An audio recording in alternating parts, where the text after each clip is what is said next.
Fest अपने आप में विद्या की एक ऐसा इवेंट है जो से अपना एक अस्तित्व अपने आप में कमाया हुआ है. And it's great privilege for Vidya Mumbai to host this each year. This year is no difference. There is a difference because compared to last year, each year to the next level. We go to the place wherein we are having more participation of the students. We are having more projects. We are having more and more dignitaries to guide us and mentor us. ऐसा कहते हैं कि even bolder, brighter fest is always here for all of us to co-learn together, grow together, and take with. Now, I will be requesting Rashmi ma'am welcome our chief guest with a plant. वो दिया के time पे ना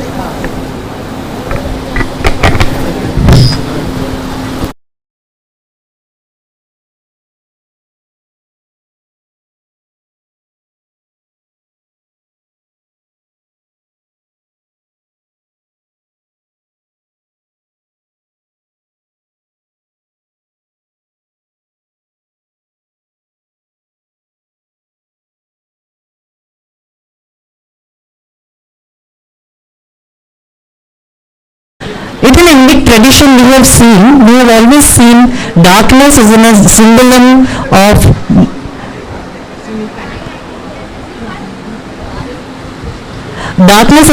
of ignorance and light as the symbol of knowledge. Asatoma jyotirgamaya tamasoma amritam gamaya. With this understanding, we will start our event by lighting the diyas. For that, may I request first of all our guest Subhashish Chaudhary ji, Director IIT Bombay, to lighten up the diya. And as Sir goes towards lighting up the diya, may I request our Vidya children to welcome everyone with Vidya Geet.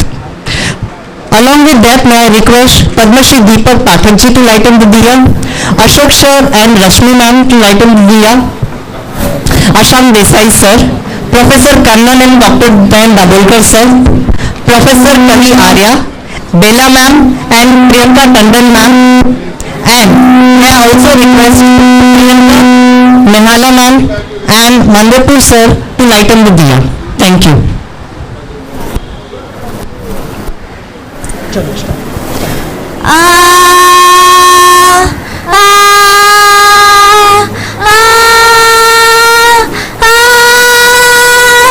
जो तारे सा बनकर तू सबको राह दिखाता जा, विद्या दीप जलाता जा, विद्या दीप जलाता जा.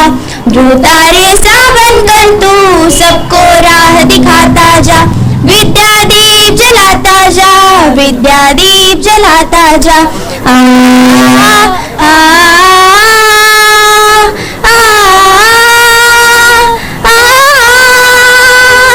गिरा कहीं दुखी आया हो, तेल घटका वो मारा हो. गिरा कहीं दुखी आया हो, संकट का वो मारा हो. अपना कंधा देकर तू बिगड़े काम बनाता, ढूंढा कर तू सबको राह दिखाता जा.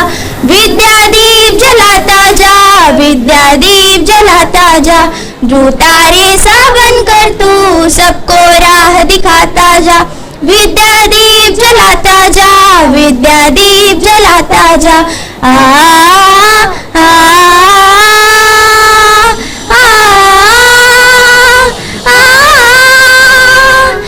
सहरा में आंधी मंडराए, सागर पर्वत एक हो जाए. सहरा में आंधी मंडराए, सागर पर्वत एक हो जाए. धूल गगन में अचल अटल आशा दीप जलाता जा. तारे सा बनकर तू सबको राह दिखाता जा, विद्या दीप जलाता जा, विद्या दीप जलाता जा. जो तारे सा बनकर तू सबको राह, विद्या दीप जलाता जा. आ आ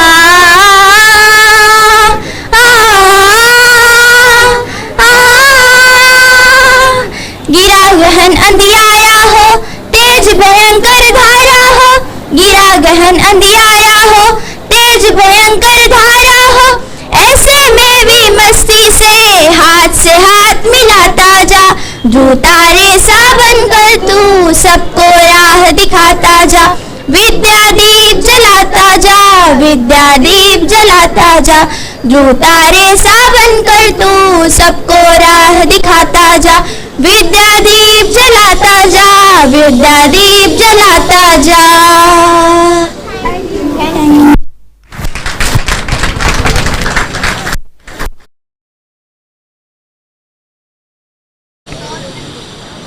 Now may I request Principal Ila Sarin ma'am to introduce our founder President Rashmi ji. Thank you.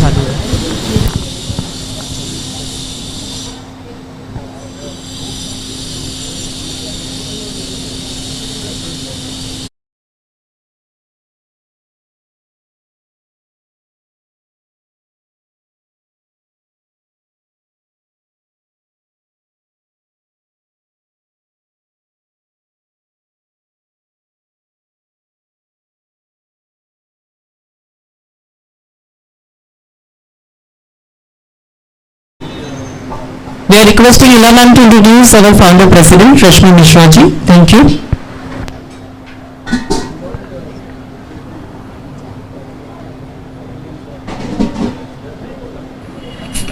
VIDYA's founder President, Mrs. Rashmi Mishra, is our guiding line, our beacon of hope, an unswerving anchor, and infinite source of energy for the VIDYA family. Rashmi Mishra's journey began 36 years ago. A story of humble beginnings and a tireless commitment to a humanitarian vision that transformed the lives of many. Rashmi Mishra has distinguished herself as an outstanding visionary social leader and for the upliftment of the marginalized section of Indian society. She is the founder president of VIDYA Integrated Development for Youth and Adults.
Thank you so much, Ila ma'am. Indeed, Rashmi ma'am is a beacon of hope for all of us. Now, may I request Rashmi ji to address.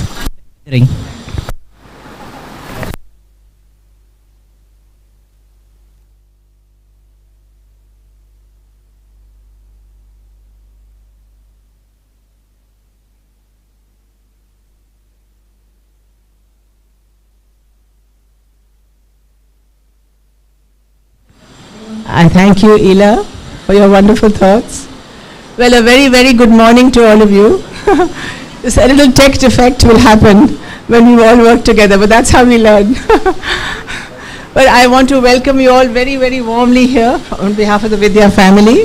It's such a wonderful day that this is our 8th Tech Fest, and it's the first live program that we've done in 2.5 years. So it's so wonderful to see you all, see our children, see our teachers, our leaders. But most of all, we are so honored and delighted to welcome you, Professor Subhashish Chaudhary, Director IIT Bombay, admits us. It's a very wonderful blessing to have you with us. And our guests of honor, Padma Shri Professor Deepak Phatak, our good friend, who's known Vidya from the time I started the Mumbai project. And he is the Chairman Board of Governors Indore, Mr. Ashang Desai, founder and chairman, former chairman of Mastech, but also a member of the Vidya Board. And we have Professor Kanan Modgalia and Professor Kavi Arya, distinguished professors who have also been on the Vidya Board with us. We have Professor Ashok Misra. He's the distinguished professor at ISC, but the pillar of strength of Vidya for 36 years. And more than anything else, we are very happy to have several guests in the audience. Many are joining us through the day. Thank you so much for being a part of us, as well as my own Vidya family of teachers, leaders, board members, students, children, some here, but many who are watching us from far away, from Delhi, from Bangalore, and have actively are looking forward to this day and this launch. So I welcome all of you warmly from Vidya. There's been a huge enthusiasm and excitement across all the Vidyas for the last 2 months, because all our students are enthusiastically preparing for this favorite and the most wonderful tech fest, so well organized by Vidya Mumbai. And it has been, I was in Delhi and I saw the palpable enthusiasm. Even alumni came together. They said, we're preparing for Tech Fest. So it felt like I'm in IIT, not in Vidya. It is so wonderful to see that atmosphere growing.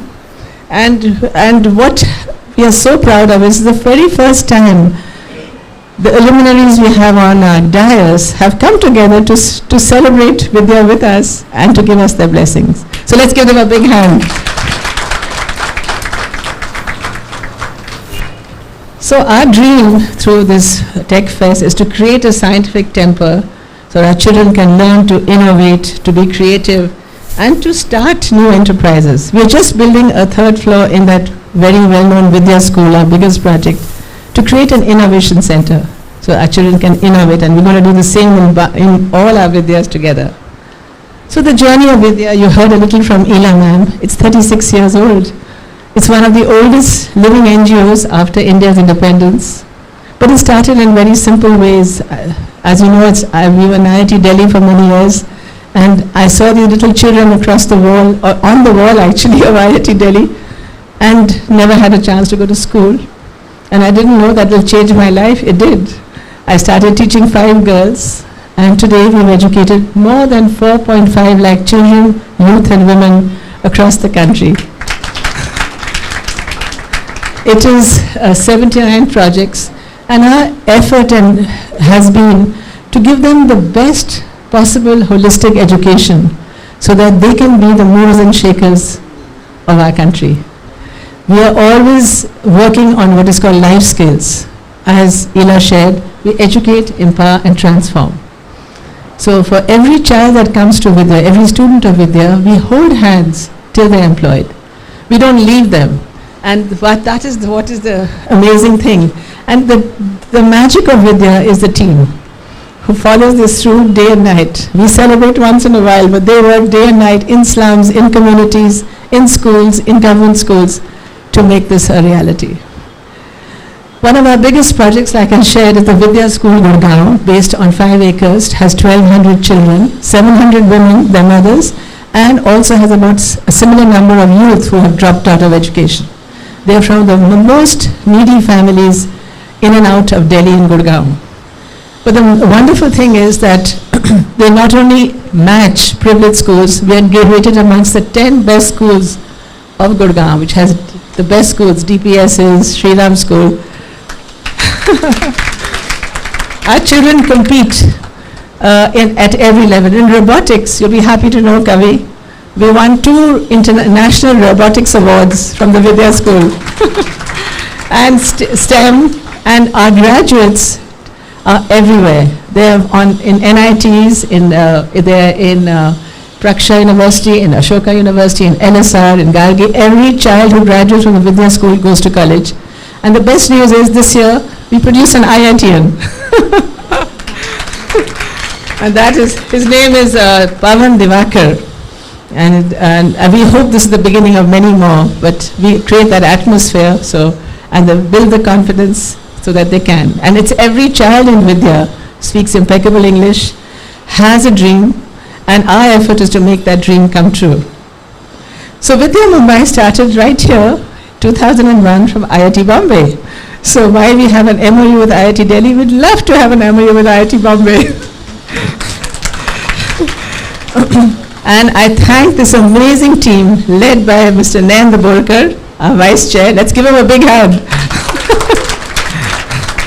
And Priyanka Mathur, who's sitting, our CEO, and Mary, and the Mehala, who's sitting next to us. She's our Director Tech Digital Programs, and the entire team who's around you, who work on creating this movement, which is Vidya Mumbai today.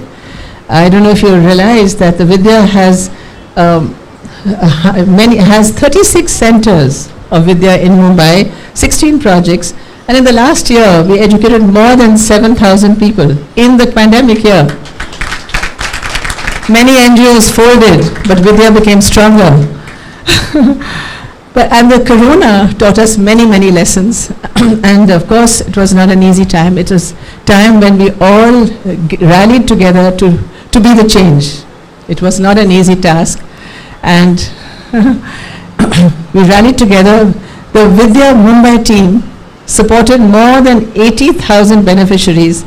They provided meals, 5,000 devices.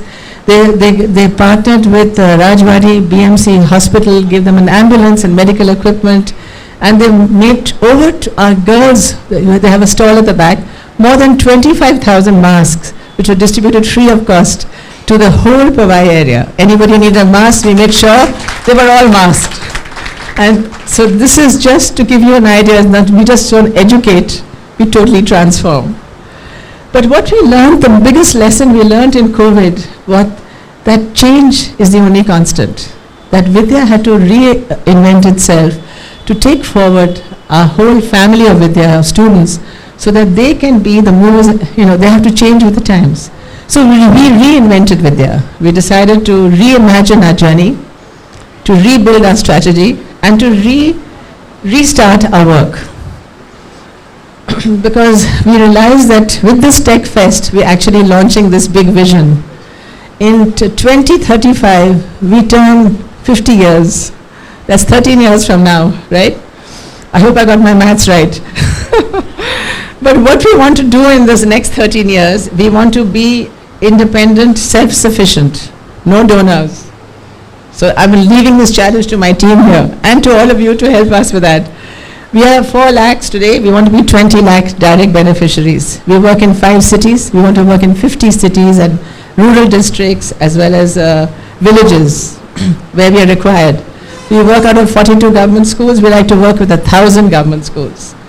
We have 100% of our children who understand life skills, and for us that's the core of our work.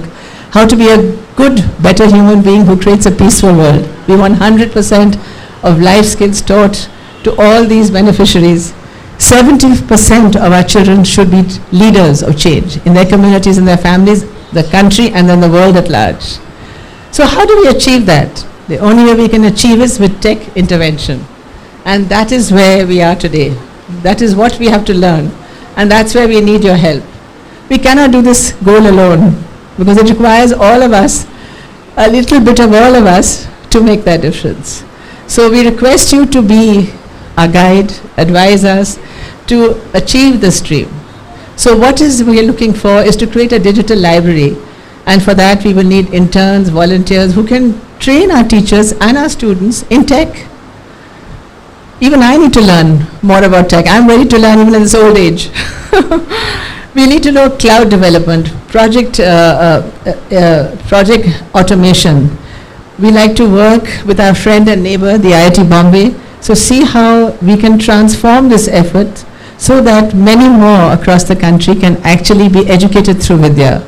So you could adopt Vidya and make it a partner to help us educate India through Vidya. We'll do all the work, just guide us. And like Professor Kannan is going to launch a very beautiful program called the VIDYA Tech today. And Kannan, we would love you to see how we can use the open source program to expand it to all the cities and many more that we do right now. Kavi, you are a little the expert in what you do is the robotics and technology. Let us join you in that, Evan. Take our children, make them yours. Ashang, thank you so much for supporting the NIS and the dropout youth. We love your support to help our students get an entry level into the small initiatives. Because employability is our goal. So without you, we cannot, and leadership. I know you do leadership with women. 50% of our students are women and girls. So we need you there to guide us, right?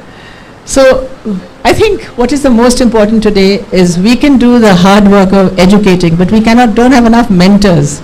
If each one of you could commit to mentoring 2 children, 1 teacher, whatever you can, that will make a huge difference to us. So we need you to start a movement of mentoring to create that Atam Nirmal Bharat that our Prime Minister so fondly shares with us, right? We also want to thank Mr. Dinesh Ji from the Tata Pro team who has actually guided us towards this mission. And I'm so very proud of all my Vidya teams across who have diligently worked, dedicatedly worked, COVID or no COVID, it didn't matter, because they're all driven with this vision of Vidya, which is educate, empower, and transform. So thank you for being here, thank you for your blessings, and thank you for your time, and we look forward to you coming back again and again to encourage us. God bless and thank Jai Hind.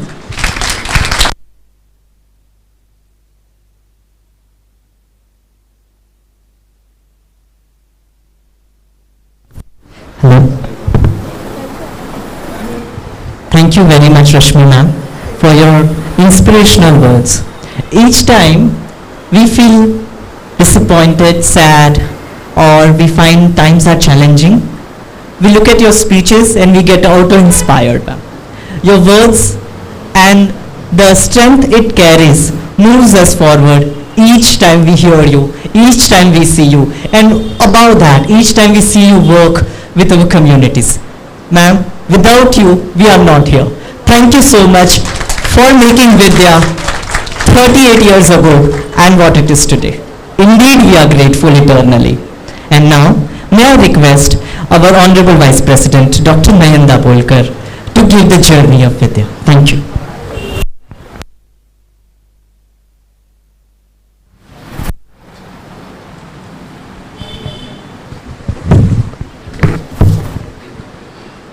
Very good morning to all of you and very warm welcome.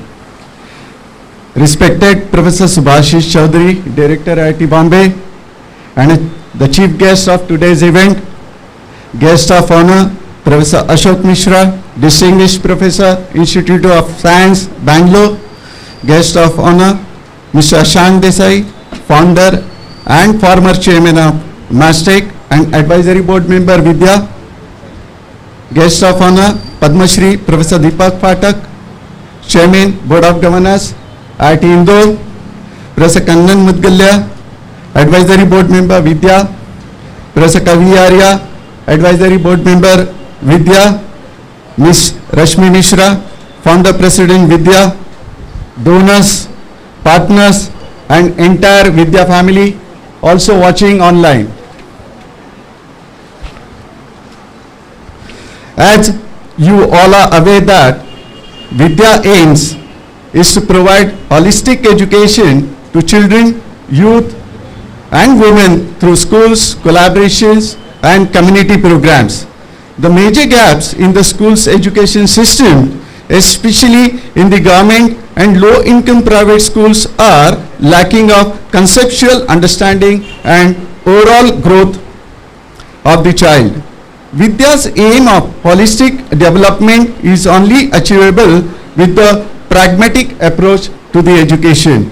To address this, we conduct science, maths, and literature festivals across all Vidya centers. Inspired by IIT Bombay Tech Fest, Vidya Mumbai started VIDYA Tech Fest in the year 2014. It received good response from the Vidya communities, nearby school, and college visitors. Our first Tech Fest was conducted in our community centers, and the parents and teachers visited to motivate our participants. In the year 2015, Professor Kannan gave us an opportunity to conduct our Tech Fest in the large scale at IIT campus. There were demonstration of Arduino Uno projects, robotic working model by Professor Kavi Arya's team, which inspired our students, and a huge learning and knowledge enhancement to our students and educators. We are really grateful to both of them. We then adopted project-based learning approach, which evolved into various projects based on simple electronic for children, beginners level robotic project such as 2 robotic plotters, Raspberry Pi based CCTV, sensor based stick for blind people, simple AI projects, etc. In the year 2020, Pan VIDYA Tech Fest organized by Vidya Mumbai, and it was inaugurated by Dr. Arun Sawant, Pro Vice Chancellor of University of Mumbai. The team from Vidya Bangalore and Delhi participated and presented their projects online. We also conducted competition rounds for the children, which were judged by Professor IIT Bombay and other eminent experts. The display of emerging technology stalls by Tinker's Lab from IIT Bombay, which was great learning and attraction for Vidya children. There were around 1,500 visitors for our exhibitions, which motivated us to scale high. VIDYA Tech Fest, we started as a small initiative in the community centers labs, has become the most important annual event of Vidya.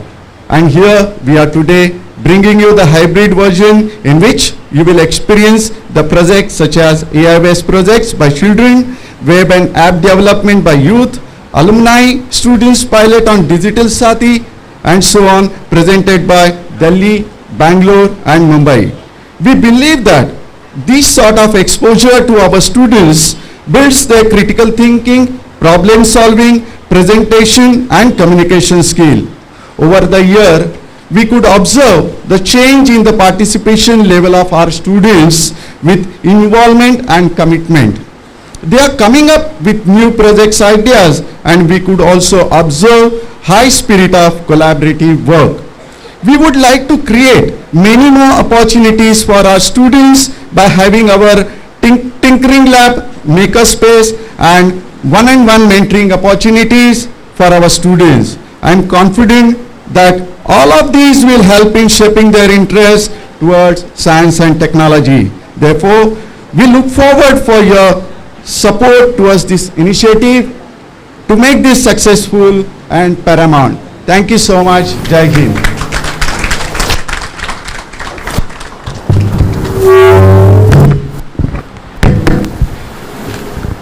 Thank you very much, Dabholkar sir.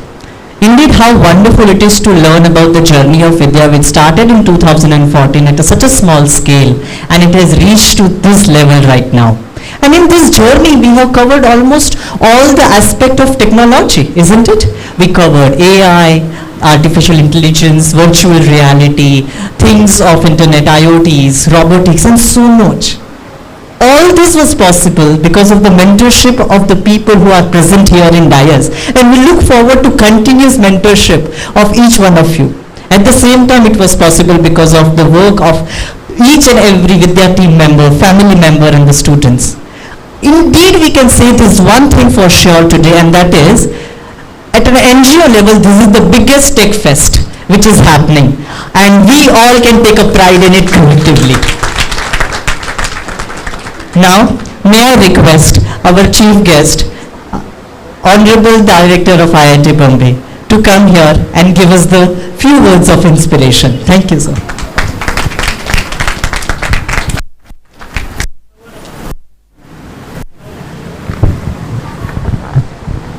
Thank you. Good morning, Professor Mishra, Mrs. Mishra, Mr. Ashank Desai, Professor Phatak, Professor Kannan, Professor Kavi Arya, Mr. Dabholkar, Mr. Mathur, and many distinguished guests and young students of Vidya, and all the people who are online watching this live. I think it's a great honor for me here today this morning to witness what they call is like a graduating batch of particularly university setup when they come out, okay, of their journey to showcase what they have done. I think today we see it here that what these young kids coming from backgrounds that sometimes we are not even aware of, facing so much of hardship, but thanks to the facilities, the leadership and the ambience that have been provided to them by NGO called VIDYA. And we are delighted because if you know, India is a big country, it's a diverse country. There's a lot of, I think, divide, particularly on the educational and on the side, digital, be it on the level of poverty. There's a lot of things that we have to bridge the gap. And not too many people are fortunate to work from here. You are in Powai, many of you like here. Of course, there are other people at different places. Just to go across the gate and get into IIT, because that would give you a life-changing thing for most of you. But these are the opportunities that VIDYA is creating for all its members, all these young kids, no matter which part of the country they are. I'm delighted to hear that many of their school graduates now are getting into NITs, even IIT and so many other good places. It's a life-changing because it not only changes the life of the student or that particular individual, because it changes their family and the subsequent generations. It is also, whenever we talk about learning, it's earlier days, long time ago, it used to be called like it's a one-way down, like particularly in earlier days when you call Guru gives you whatever you need. But those days have changed, okay? It's no longer your learning comes only from the top. There is also sidewise learning. You learn from your peers. You learn from your ambience. You also learn from people who are below you, okay? So that's like 360-degree learning that we now call that this is the need of this.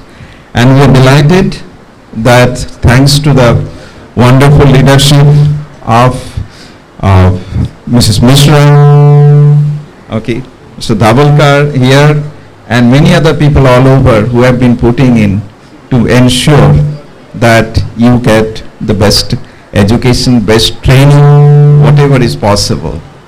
And today, I see that some of these Tech Fest event are right here, some of the items. I just passed through them. They're really wonderful. And young kids manning them, with expectantly hoping, I think all of you should give them the encouragement so that they can aspire for something even bigger. Some of them are physically here, some of them are at distant places, but they all need encouragements. And this is one Tech Fest that where you do yourself, you learn by doing something, okay? And this should continue. We have two of our veteran people right here. I think Professor Kavi Arya, Professor Kannan Nair, who have been spearheading similar initiatives in IIT and not beyond IIT, I would say, because most of their activity is actually in the space where IIT cannot cover otherwise. So we should leverage them for the benefit of all of you to be here. And I must also tell you that it's a pleasant surprise for me also that you are doing Tech Fest, because IIT Bombay had its Tech Fest just last week, okay? And of course, this is something we all expectantly look forward to, because a lot of new things happen.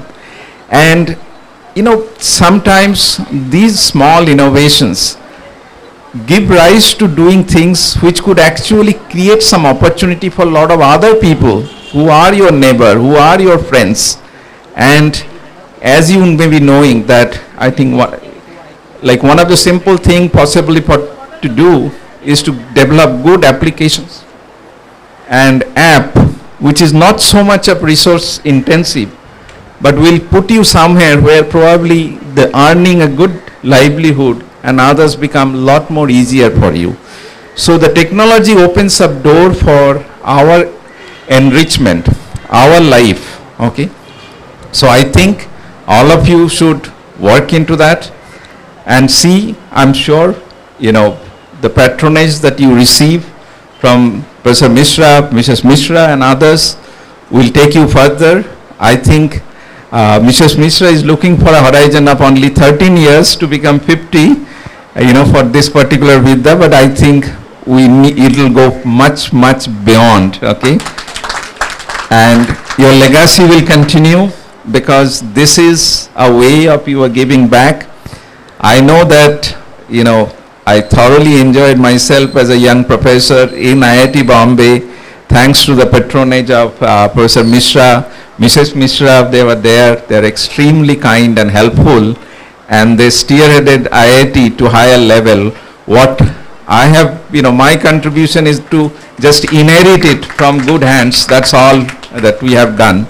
So thank you so much, and thank you for inviting me on this special occasion.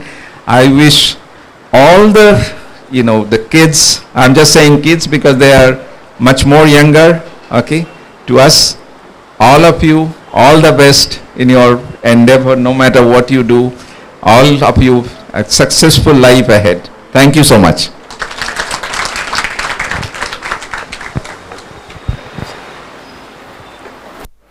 Thank you very much, sir, for your words of inspiration. Today, I'm sure many of our students, as they listen to you, have decided to enter IIT after completing their education in Vidya. And this would have not been possible without your presence and guidance and mentoring, sir. Thank you very much. And now, may I request Professor Kannan to introduce Digital Saathi, followed by, may I request IIT's Director to launch the Digital Saathi initiative. First, Professor Kannan. Thank you.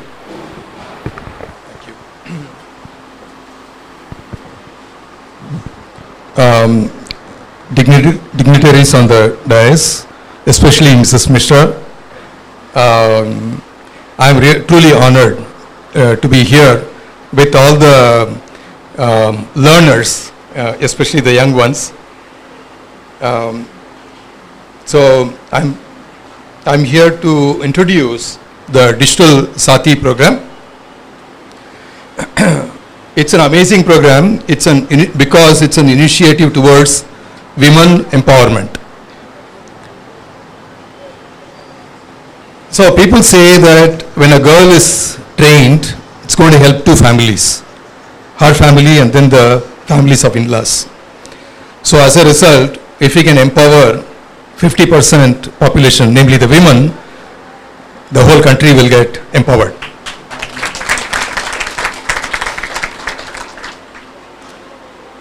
So how do we empower? Using technology, of course. Equal access, safe environment, career guidance.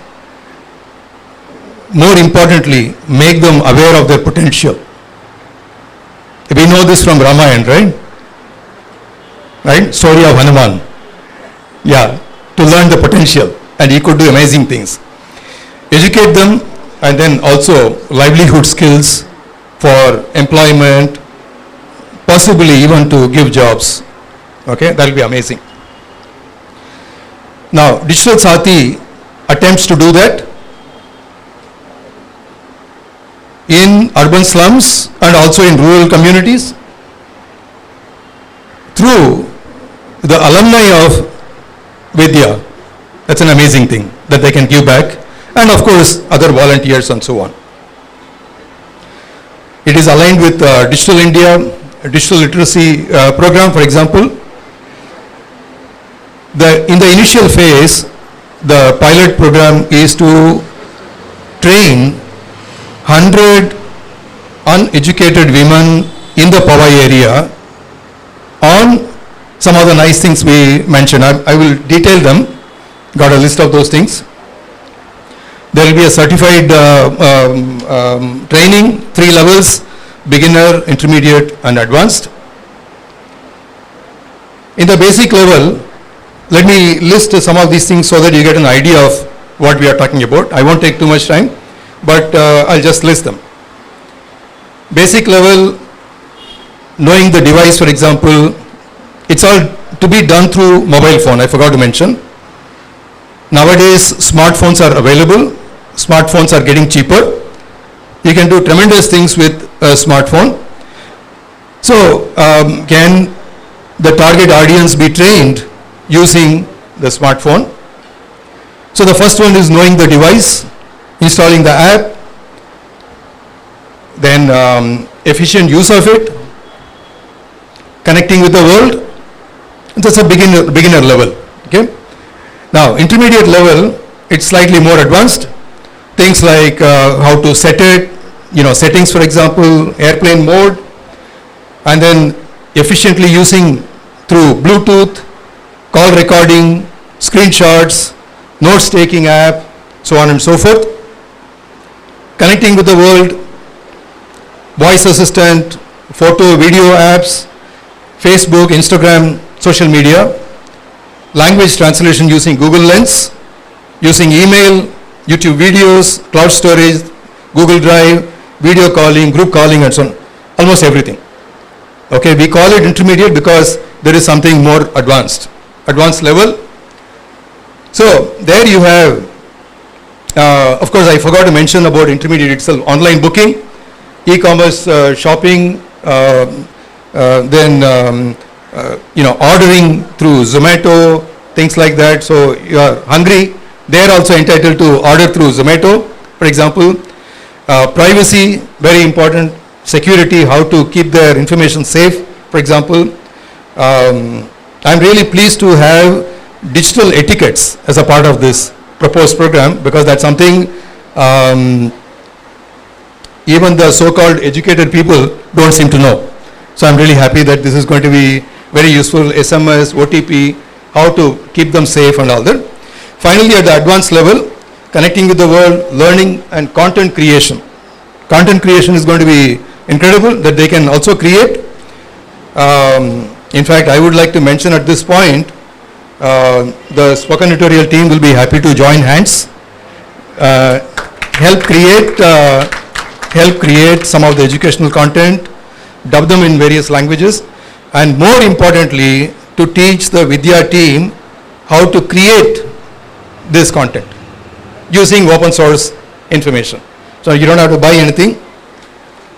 Online banking, e-commerce services, e-commerce selling, digital storage and MIS, and so on and so forth. So there is a long list of things, but you'll know more about it. I'm sure there will be a flyer and so on. So that's a brief introduction to the Digital Saathi program. I'm truly honored, as I mentioned earlier, to be launching it here, to be announcing it here, the launch of the conference. Thank you very much, Kannan sir. Now may I request Director IIT Bombay to launch the Digital Saathi along with Professor Kannan. Thank you.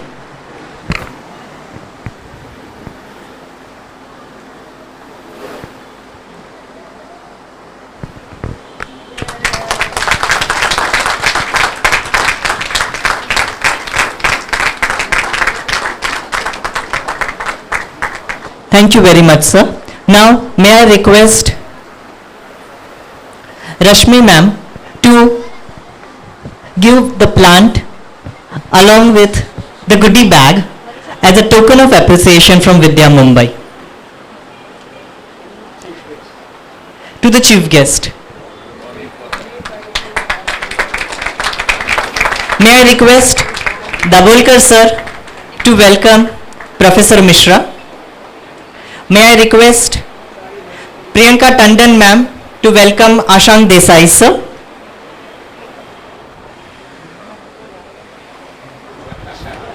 May I request Bella ma'am to welcome Padma Shri Professor Deepak Pathak sir. May I also request Priyanka Tandon ma'am to welcome Professor Kannan. And may I request Priyanka Mathur ma'am to welcome Professor Kavi Arya.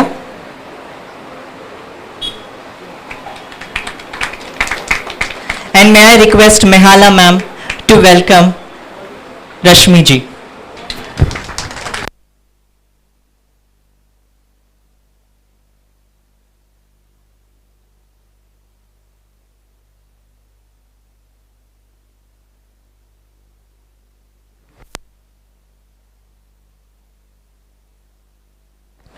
May I request Ashok sir to share few words with us. Thank you.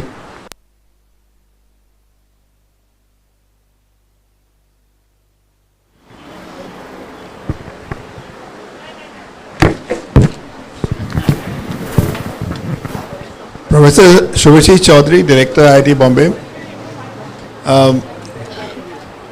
Rashmi, Ashank, Deepak, Kavi, all my friends and colleagues from the IIT Bombay community.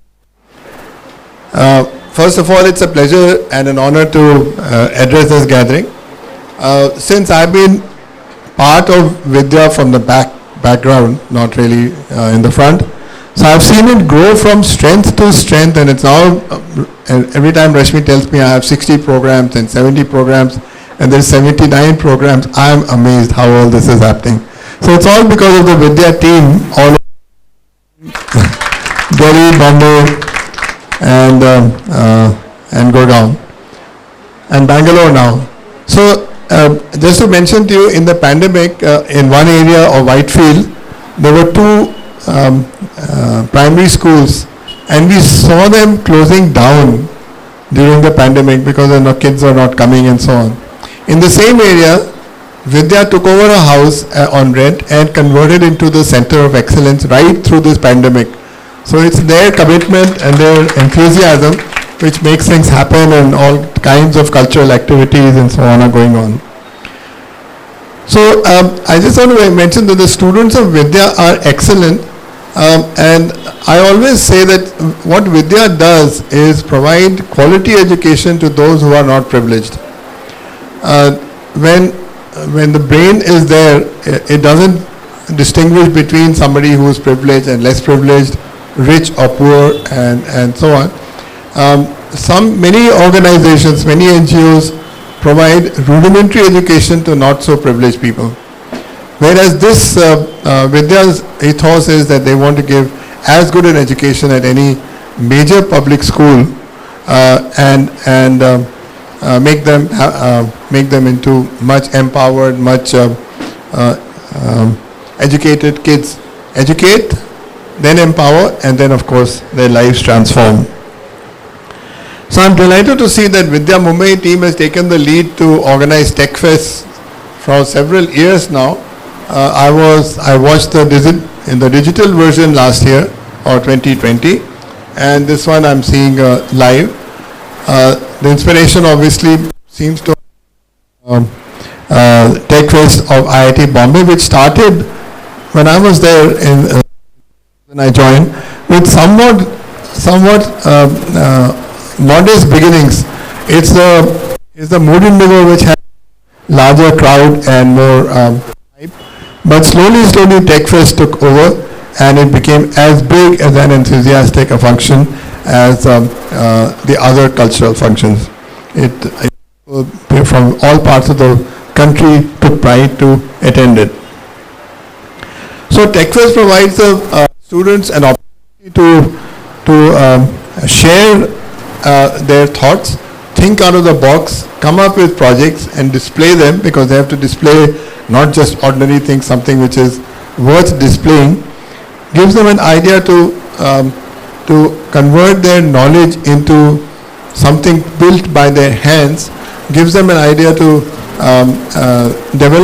give them a chance to develop new ideas, be creative and be innovative. As you know, India has become the major startup capital, basically based on innovations by youngsters. Many have become unicorn. I think we are the third or fourth largest country in the world with unicorns. Unicorn means 1 billion valuation. I would like to see students of Vidya to get with their innovative ideas into whatever small modest startups that they can do and make a difference in the country. So the focus should be on creativity, which Tech Fest provides, on developing new ideas and innovation. And in India, of course, as you know, there's no dearth of new ideas. I'll just give a few examples. Look at Ola, IIT Bombay alumnus, so many taxi services were there, Beru and so on and so forth, and he developed into a major car hailing facility. And recently, as you may know, that he had started a factory for electric scooters, and it's going very well, not very far from Bangalore, somewhere between Bangalore and Mysore. There's another person, Sneha Vaswani, who has started a company called Miko, based on all the robotics that we know, and he has made for interactive young kids, young children, and very, very also. Another startup I'm just giving 2-3 examples. IIT Roorkee people have developed batteries which run with water and aluminum. They call them liquid batteries, and based on graphene. So there are lots of things one can do. There is no shortage and dearth of ideas. Just think out of the box, come up with new ideas, and Tech Fest therefore becomes a launching pad for all these. And with this, you can also, the youngsters can contribute to the Atmanirbhar Bharat slogan that we talk about. So wish you all the best for Tech Fest, and I'm glad that people from several other cities are also joining, and I wish you all the best for this amazing event. Thank you so much.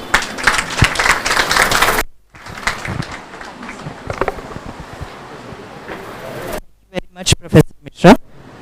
Now, may I request Padma Shri Professor Deepak Pathak ji to address. Thank you.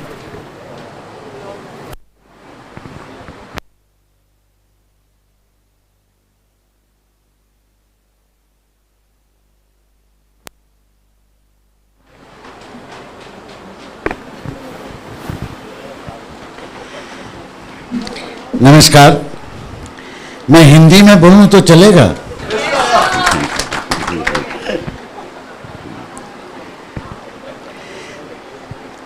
माननीय रश्मि जी, मुझे यहाँ बुलाने के लिए धन्यवाद।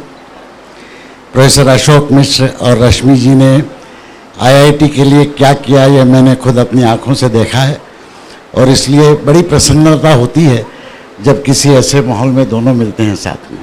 Thank you. हमारे director professor Subhashish, हमारे मित्र आशांक देसाई, जो इनके सामने जो लिखा गया है फॉर्मर चेयरमैन, वो आज की तारीख में गलत है, क्योंकि उन्होंने फिर से मास्टर की जिम्मेदारी संभाल ली है। हमारे मित्र कवि आर्य, वो रोबो बनाते हैं या खुद रोबो बन गए हैं, ये मैं अभी तक समझ नहीं पाया, लेकिन उन्होंने सैकड़ों कॉलेजेस में हजारों लाखों विद्यार्थियों तक रोबोटिक्स के द्वारा कंप्यूटर का ज्ञान पहुंचाने का काम किया, और मैंने उनके काम को पास से देखा है। हमारे मित्र कन्नन यहाँ नहीं हैं, उन्हें मैं माय पार्टनर इन क्राइम कहता हूँ। उन्होंने और हमने साथ में बड़े प्रोजेक्ट्स किए थे। आकाश प्रोजेक्ट किया था, हमारे गणेश जी यहाँ बैठे हैं, वो जानते हैं कितनी मुश्किलें थी, और कई मुश्किलों को तो उन्होंने स्वयं हल किया है, 3-3 हज़ार पेजेस पढ़ के फाइल के। लेकिन 2.5 लाख शिक्षकों को हमने ट्रेनिंग दिया था टेक्नोलॉजी के थ्रू। तो इस सब माहौल में विद्या ने छोटे समय में जो काम किया है वो इतना बढ़िया है कि जब रश्मि जी ने मुझे कहा तो मैं मना नहीं कर सका। उन्होंने मुझे कुछ शब्द बोलने के लिए कहा था, लेकिन I am a story telling teacher, तो मैं कुछ शब्द तो नहीं कह सकता, लेकिन 3 बातें कहना चाहूँगा आपसे। आजकल मैं आईआईटी जैसी संस्थाओं में नाम के लिए काम करता हूँ, लेकिन अमरेली ज़िले में हमारे एक दूसरे मित्र हैं, अशांक जैसे पुराने विद्यार्थी, भरत देसाई, वो अमरेली ज़िले के विलेज स्कूल्स के छठवीं, सातवीं, आठवीं के बच्चों के लिए और उनके शिक्षकों के लिए टेक्नोलॉजी का यूज करके पढ़ाई कैसे ज़्यादा अच्छी हो इसके ऊपर कुछ प्रयोग कर रहे हैं, तो उनके साथ में प्रयोग। असल में बात यह है कि मैं एक इंसान हूँ जिसका दिल एक प्राथमिक शिक्षक का दिल है। गलती से दुनिया ने उसे आईआईटी में प्रोफेसर बना दिया, तो 50 साल उसने मुझे झेला, मैंने उन्हें झेला। लेकिन अब मैं अपने वास्तविक प्रेम का कुछ काम करना चाहता हूँ, बच्चों के साथ काम। तो आज मैं जो भी कहूँगा अपने विद्यार्थी मित्रों के लिए ही कहूँगा। बड़े लोग मुझे क्षमा करें, हालांकि मेरी यह मान्यता है कि बड़ा हो या छोटा, जिंदगी भर हर कोई विद्यार्थी ही रहता है। हमारे डायरेक्टर प्रोफेसर सुभाषिस ने एक बहुत मार्के की बात कही थी, आपको याद है कि मालूम नहीं, कि किन किन कठिनाइयों से गुजर के हिंदुस्तान के बच्चे बच्चियां पढ़ रहे हैं, ये शायद हम में से कईयों को एहसास नहीं होता। और ऐसी परिस्थितियों से गुजरने के बावजूद अपनी आकांक्षा, अपनी तमन्नाओं को बनाए रखना, उसके लिए काम करना, ये सीधी चीज़ नहीं है। मेरा अनुभव मैं आपको एक सुनाना चाहता हूँ। करीब करीब 20-22 साल पहले मुंबई के पास ही एक वाड़ा करके गांव है, थाना ज़िले में, वहाँ पे मराठी विज्ञान परिषद वालों ने मुझे कहा था कि इंफॉर्मेशन टेक्नोलॉजी में आप मराठी में लेक्चर देंगे क्या? हमारे आदिवासी बहुल भाग के काफ़ी बच्चे बच्चियाँ हैं 9वीं 10वीं 11वीं कक्षा की, वो सुनना चाहे। हालांकि मैं यहाँ अंग्रेजी में पढ़ा था और मेरी खुद की पढ़ाई हिंदी में हुई है और मेरी मातृभाषा मराठी है, लेकिन मराठी में लिखना पढ़ना ज़्यादा जानता नहीं। तो उस समय मैंने कहा ठीक है आऊँगा। मैंने गया, लेक्चर दिया। 300 बच्चे बच्चियाँ थे और बिल्कुल जाहिर था कि वो बहुत ही साधारण परिवारों से आए हैं, लेकिन उनके आँखों में जो चमक थी, जो बड़े ध्यान से उन्होंने लेक्चर को सुना, सवाल अच्छे पूछे, और जब लेक्चर ख़त्म हुआ तो उस अहाते में इकट्ठा होके बच्चों ने अपने नोटबुक निकाल के मुझसे सिग्नेचर मांगा, ऑटोग्राफ। मुझे लगा जैसे मैं कोई फिल्म स्टार हूँ, मैं बैठ के ऑटोग्राफ करने लगा। एक बच्चा वहाँ पे खड़ा था, मैंने कहा उसे तुम्हें दस्तखत चाहिए क्या? नहीं, बोले मुझे आपसे कुछ सवाल पूछना। मैंने कहा रुको। ऐसे में दस्तखत कर रहा था तो वो ऑर्गेनाइज़र की तरफ से एक जन आए, बोले चीफ गेस्ट जो हैं एमपी थे, वो चाय के लिए आपकी राह देख रहे हैं, उन्हें जल्दी जाना है, आपको भी जल्दी जाना। तो मैं उठ के खड़ा हुआ तो इस बच्चे ने मेरा हाथ पकड़ लिया। तो बोला साहब आपने कहा था कि आप मुझे सवालों के जवाब दें। तो मैंने कहा कि भाई वो चीफ गेस्ट राह देख रहे हैं तो अभी जाना पड़ेगा। तो बोले आपका लेक्चर, आपका भाषण सुनने के लिए मैं 10 किलोमीटर चल के आया हूँ। तो मैं रुक गया। मैंने कहा चल के क्यों आए? तो बोले क्यों, मेरा स्कूल 6 किलोमीटर दूर है, मैं रोज़ चल के जाता हूँ और आता हूँ। तो मैंने क्यों चल के जाते हैं, आपके यहाँ रिक्शा बस ऐसा कुछ नहीं क्या है? बोले लेकिन सर परवड़ता नहीं है। और फिर बोला वो, लेकिन मैं मेरी कक्षा में पहला आता हूँ और मेरे गुरु ने कहा कि आईआईटी के प्रोफेसर मराठी में आईटी के बारे में बोलने वाले, इसलिए मैं पहले चल के आ गया था। तो मैंने ऑर्गेनाइज़र को बोला कि भाई एमपी साहब को चाय पीने के लिए बोल दीजिए और मैं इनसे बात करता हूँ। तो उससे पूछा क्या करना चाहते? उसने मराठी में कहा मला माहिती तंत्रज्ञानातला तज्ञ व्हायचा, I want to become an expert in IT. तो मुझे लगा कि भाई अच्छी सैलरी मिलेगी, इसके लिए ही शायद गरीब परिवार से आता है तो इसके लिए। तो मैंने कहा ठीक है। तो उसको बोला कौन सी कक्षा में पढ़ते हैं? 9वीं में पढ़ता था। उसको बताया 10वीं 11वीं 12वीं करो, गणित पढ़ो, साइंस पढ़ो। उसको जेई के बारे में बताया, इंजीनियर बनो वगैरह वगैरह। और फिर निकलते निकलते मैंने ये खुद का जो एहसास था पक्का करने के लिए कि भाई वो सच में अच्छा जॉब करना चाहता है आगे जाके। तो मैंने उससे अंत में पूछा कि भाई आईटी एक्सपर्ट क्यों बनना चाहते हैं? और उसने जो जवाब दिया मैं आज तक नहीं भूल सकता।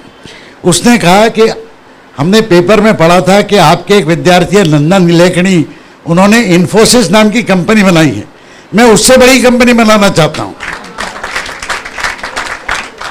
ये सोचिए, ये तमन्ना, ये आकांक्षा जो है हिंदुस्तान के हर बच्चे और बच्ची में ऐसी है, और अगर नहीं है तो उसे हमें पैदा करके आगे बढ़ाना, और इसके लिए कष्ट करना जरूरी है। तो ये पहली चीज़ मैं आपको कहना चाहूँगा कि अपने तमन्नाओं के साथ कभी समझौता मत कीजिए, लेकिन काम कीजिए। 10 किलोमीटर रोज पैदल चलना पड़ेगा तो भी चलिए, दिन रात मेहनत करनी पड़ेगी तो भी मेहनत कीजिए। विद्या जैसे लोग आपको सपोर्ट करने के लिए मिल जाएंगे, लेकिन आप अपनी तरफ से प्रयत्न मत छोड़िए। दूसरी चीज जो मैं आपको कहना चाहूँगा कि आजकल की ये जो चूहा दौड़ है, हर एक को लगता है अपने को दूसरे से ज़्यादा नंबर परीक्षा में मिलना चाहिए और उसी से कुछ हल होगा दुनिया में, नहीं तो नहीं होगा। ये ठीक है, ऐसी होड़ में हमें काम करना ही पड़ता है, लेकिन उससे भी ज़्यादा एक महत्व की चीज़ है कि अपनी तुलना खुद अपने साथ करें। ये नहीं होता, इसके बारे में मैं एक छोटी सा किस्सा सुना। मेरे खुद के जीवन की घटना है। 8वीं कक्षा में पढ़ता था, हमारा तबादला जगदलपुर नाम के गांव से रायपुर में हुआ था, और जो नए स्कूल में गणित का कोई टेस्ट पेपर था उसमें मुझे 100 में से 96 नंबर मिले थे। पहला आया था, मैं बड़ा खुश हुआ, आंसर बुक लेके घर आया और माँ को बोला कि माँ मुझे 96 नंबर मिले। माँ भी खुश हुई, पन्ने पलटने लगी और हंसते हंसते पूछा तुम्हारे 4 नंबर कहाँ गए? तो मैं जरा झल्लाया, मैंने कहा माँ मैं कक्षा में पहला आया हूँ। ये सुनते ही मेरे माँ के चेहरे की हंसी गायब हो गई और एक तमाचा जड़ दिया उसने, फिर रोने लगा। मैं पहला जोकर हूँगा दुनिया में कि 96 आउट ऑफ 100 खाने के बाद भी तमाचा भी खाया। तो मैंने रोते रोते पूछा क्यों? तो उन्होंने मुझे कहा, मैंने तुमसे पूछा कि पहले आए या आखिरी आए? मैंने तुमसे ये पूछा कि तुम्हारे 4 नंबर कहाँ गए? तुम्हें 30 नंबर आते और कक्षा में सबसे आखिरी आते, तो भी मैं तुमसे यही पूछती तुम्हारे 70 नंबर कहाँ गए? मुझे औरों से कोई लेना देना नहीं। देखिए कितनी बड़ी सीख है। हम लोग हमेशा दूसरों की तुलना करते हैं, उससे अच्छा किया बुरा किया, जरूरी है वो करना चाहिए, लेकिन सबसे ज़्यादा जरूरी है कि हम ये देखें कि क्या हमने जो किया सबसे अच्छा किया या उससे अच्छा कर सकते। तब से आज तक मैं कोई भी काम करता हूं तो उसके बाद में बैठ के यही सोचता हूं कि क्या मैं इससे अच्छा कर सकता था। और मानिए हर बार इस सवाल का उत्तर होता है हाँ, क्योंकि जब मैं इंट्रोस्पेक्शन करता हूं तब मुझे पता चलता है कि क्या गलतियां करी, क्या कुछ ठीक कर सकता। तो ये दूसरी बात मैं आपसे कहना चाहता हूं कि दुनिया के होड़ में तो आपको सबको भाग लेना है, हिस्सा लेना है, लेकिन खुद की तुलना खुद से कीजिए और जितना ज़्यादा आप सर्वश्रेष्ठ प्रदर्शन कर सकते हैं अपने आप का, वो करने की कोशिश कीजिए। तीसरी बहुत छोटी सी बात है, शिक्षक हूँ इसलिए ज़रूर कहूँगा, शिक्षा और विद्या का ताल्लुक तो नाम से है, लेकिन जब आप पढ़ाई करते हैं, जब आप इलेक्ट्रॉनिक सीखते हैं, ये सीखते हैं, उसके साथ साथ इंसानियत के कुछ नीति मूल्य भी सीखिए। ये न भूलिए कि आप इंसान हैं, एक दूसरे से भाईचारा रखना। अभी देखिए देश में हमारे यहाँ दुनिया में बोलते हैं डिफरेंसेस ज़्यादा हैं, डाइवर्सिटी ज़्यादा है। क्या diversity?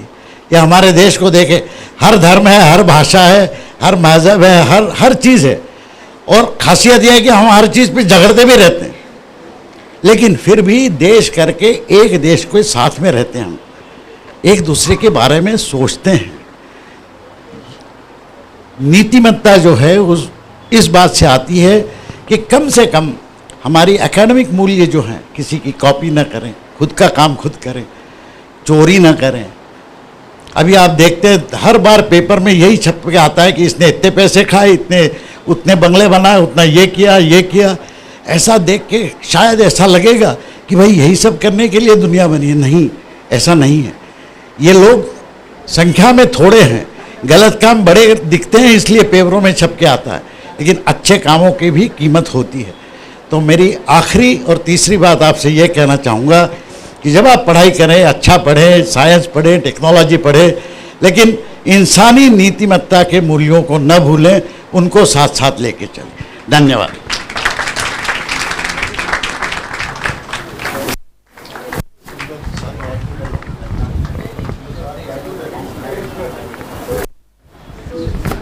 Now, may I request Ashank Desai sir, जो हमें यहाँ पे आके अपने उद्बोधन से अनुग्रहित करें।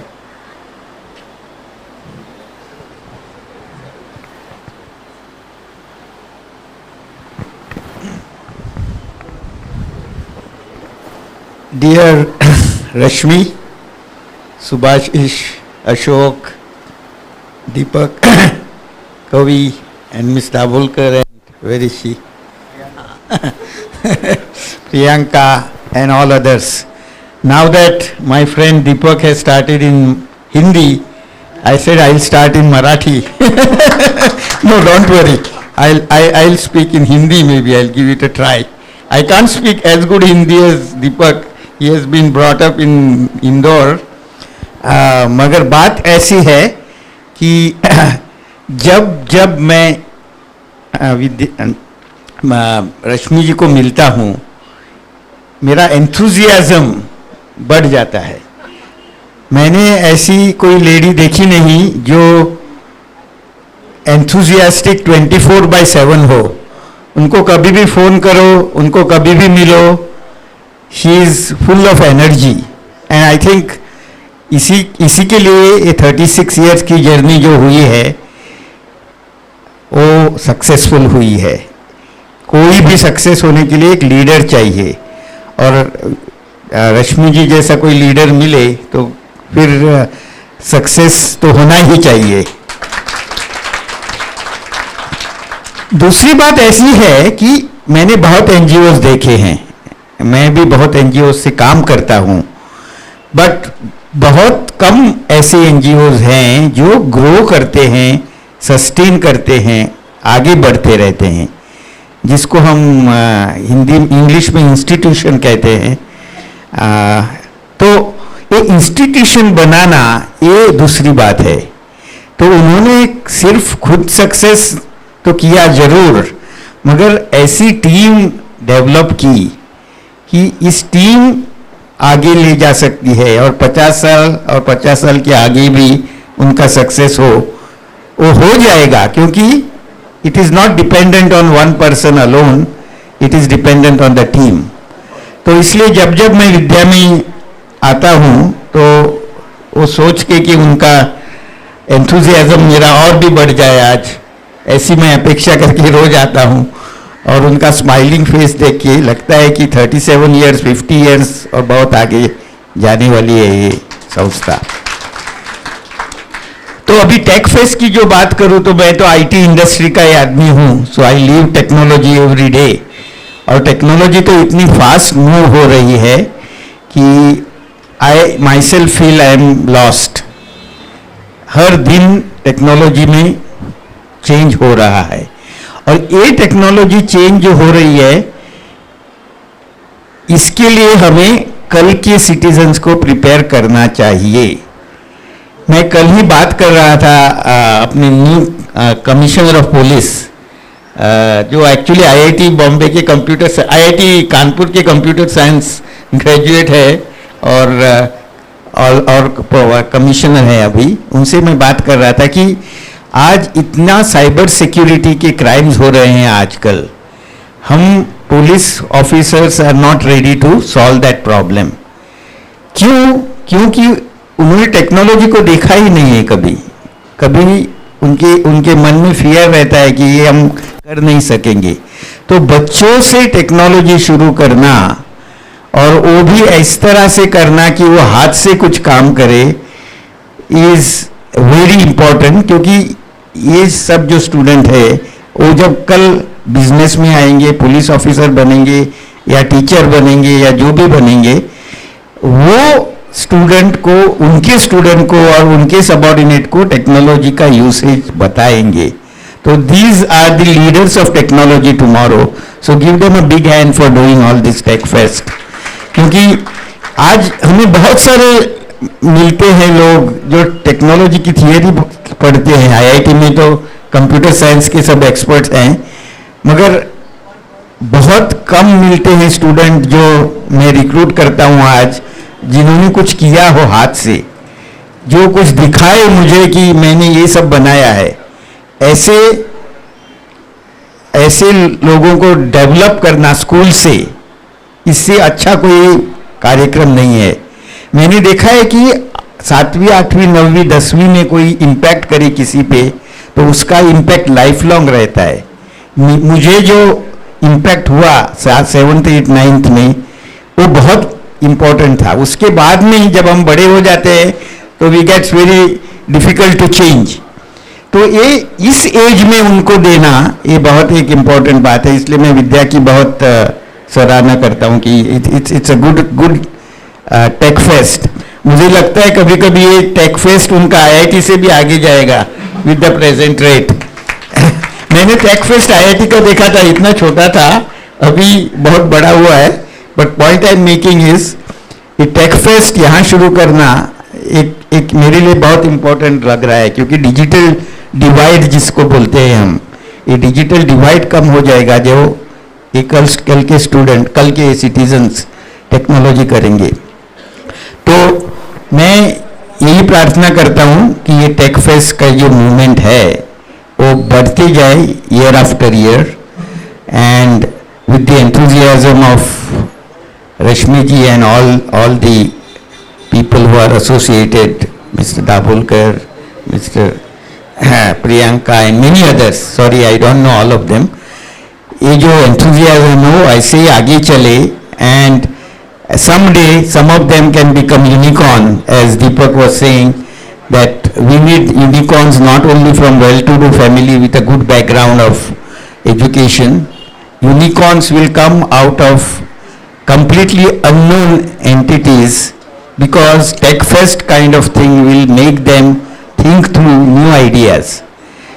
कल का जो इंडिया है, कल के जो लीडर है, वो टेक्नोलॉजी से चेंज करेंगे आज अपने देश को।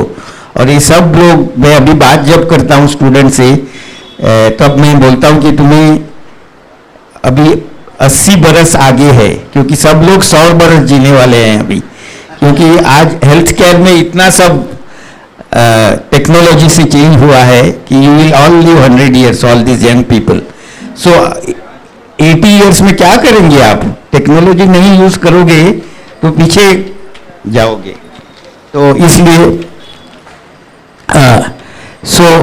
मैं इसलिए बात कर रहा हूँ कि आप विद्या को मैं applauding for all the things that you are doing, and please continue your great work. Thanks. Thank you so much, sir. Thank you, sir.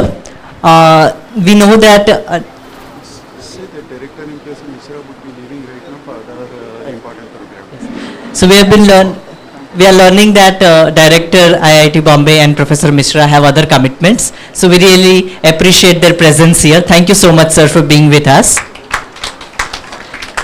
But the program still continues. And now, may I request last speaker of the day, Professor Kavi Arya, to come here and share few words of wisdom and inspire our children, youth, women and teachers. Thank you.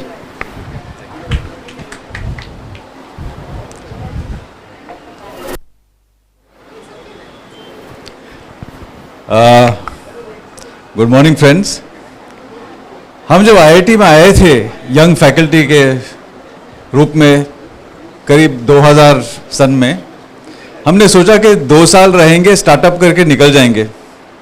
पर जो हमको माहौल मिला IIT में innovation करने का और बच्चों को इन्फ्लुएंस करने का, और हमारे पास दोस्त भी मिले, जैसे कि हमारे मेंटोर जो थे वहाँ प्रोफेसर फाटक थे, उनके साथ हमने डिस्टेंस एजुकेशन में इनोवेशन की, क्योंकि उनका विचार ये था कि देश में इतने ज़्यादा अच्छे क्वालिटी के इंजीनियरिंग टीचर्स नहीं हैं, शायद डिस्टेंस एजुकेशन के द्वारा हम उन छात्रों तक पहुंच पाए। तो उस हिसाब से हमने डिस्टेंस एजुकेशन में कुछ इनोवेशन किया, और उसके वजह से पिछले 10 साल से हमारा एक प्रोजेक्ट है जो मिनिस्ट्री से फंडेड है, ई यंत्र करके, e-यंत्र। इफ़ यू गो टू e-यंत्र.org आप देख पाएंगे। हम उस प्रोजेक्ट के द्वारा क्या कर रहे हैं कि सैकड़ों इंजीनियरिंग छात्रों को हम मुश्किल इंजीनियरिंग जो स्किल्स हैं वो सिखाते हैं, और 10 साल में हमने 2 लाख छात्रों को ट्रेनिंग दी है।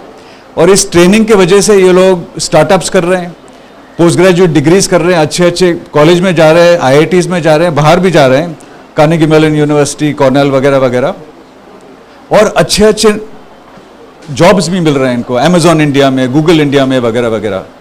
तो जो हमने 10 साल के लिए इंजीनियरिंग स्टूडेंट्स के साथ किया है डिस्टेंस एजुकेशन के द्वारा, हमने लास्ट ईयर स्कूल स्टूडेंट्स के साथ स्टार्ट किया and we were really surprised. We started with a competition, robotics competition online inside a simulator with school students. We were shocked. They performed so well. Then we did a programming contest last year where we taught them Python programming language by programming games. A series of 12 games they programmed, सब online. और उसके बाद and में आप अपना ही game invent कीजिए और उसको प्रोग्राम कीजिए और लोगों के सामने पेश करें ताकि वो खेल पाए। ब्यूटीफुल। तो हमने ये डिस्कवर किया है कि हमारे बच्चे वैसे ही आत्मनिर्भर हैं and as teachers we should forget about teaching them. Just उनको ये ज्ञान का जो भंडार है इंटरनेट पे, कोर्सेज में, एनपीटेल में, कोर्सेरा में, जो कुछ भी है उनको दिखा दीजिए और give them problems to solve और उनको उसमें हेल्प कीजिएगा। वो ज़माना जहां हम सिखाते थे और पढ़ाते थे और सब हम ज्ञान के भंडार थे, वो अभी खत्म हो गया हमारे लिए और आपके लिए भी। You should be facilitators, that's a big lesson. और एक और चीज़ है कि हमारी जो इकोनॉमी है वो उसको 60 साल लगे $1 ट्रिलियन बनने के लिए, 60 साल लगे। डबल होने में कितना टाइम लगने वाला है आप बता सकते हैं? डबल होने में कितना टाइम लगेगा? 60 साल लगे $1 ट्रिलियन, $1000 बिलियन के लिए। डबल होने के लिए हमको 7 साल लगे और ट्रिपल होने के लिए 3 साल और लगे। तो इसका मतलब है पीछे देख के हम लोग आगे नहीं बता सकते हैं क्या होने वाला है। इसलिए हम अपने छात्रों को बोलते हैं last people to ask for advice is your parents, क्योंकि वो बहुत डेंजरस है। क्योंकि वो है ना, एसबीआई बैंक का जॉब, आईएएस नौकरी करो, ये नौकरी करो, गवर्नमेंट जॉब ले लो, उसमें पड़े हुए हैं। But they are such big opportunities all around you, जो हम अपॉर्चुनिटीज समझते ही नहीं है पर हैं। जैसे कि स्टार्टअप करना, उसमें बहुत प्रकार के अपॉर्चुनिटीज हैं, तो हम उसमें आजकल जुड़े हुए हैं। I will cut this a bit short. I've been given a little bit of time. I don't want to keep you from your exhibits and the food. But this is that as elders, we have to be careful and we need to acknowledge to ourselves that we don't know best because things are moving so fast. Ashank Desai ji also said that things are moving so fast that I don't understand what's going on. हम भी ये बोल सकते हैं, right? Professor होने के बावजूद भी, ठीक है? तो I'm saying that we need to be more free and open and honest in the way we speak to our students, whether they're at school or at college or whatever it is. So one big lesson is that we are only limited by our imagination. That is actually true. We are only limited by our imagination. So we must encourage youngsters to dream more. Right? That's the only thing I'd like to leave with you. Thank you very much, Rashmi ji, for giving me this opportunity. Thank you.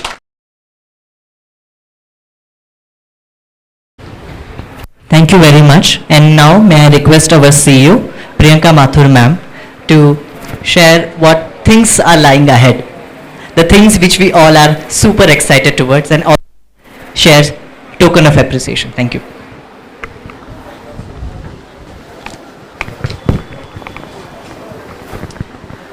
A very warm welcome to all our eminent delegates, our wonderful partners, donors, friends, well-wishers of Vidya, who all are present here today. From their busy schedule, they have taken out time. And to all our viewers who are watching us today from across the world on the digital medium.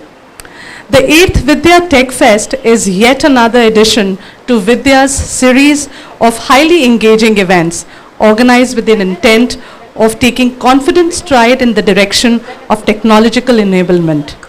It is an essential medium for our kids to realize and substantiate their theoretical knowledge with experiential learning and be the creative best. The fest has been aligned with the reimagination of Vidya 201 by adopting digital technologies to achieve our golden jubilee vision.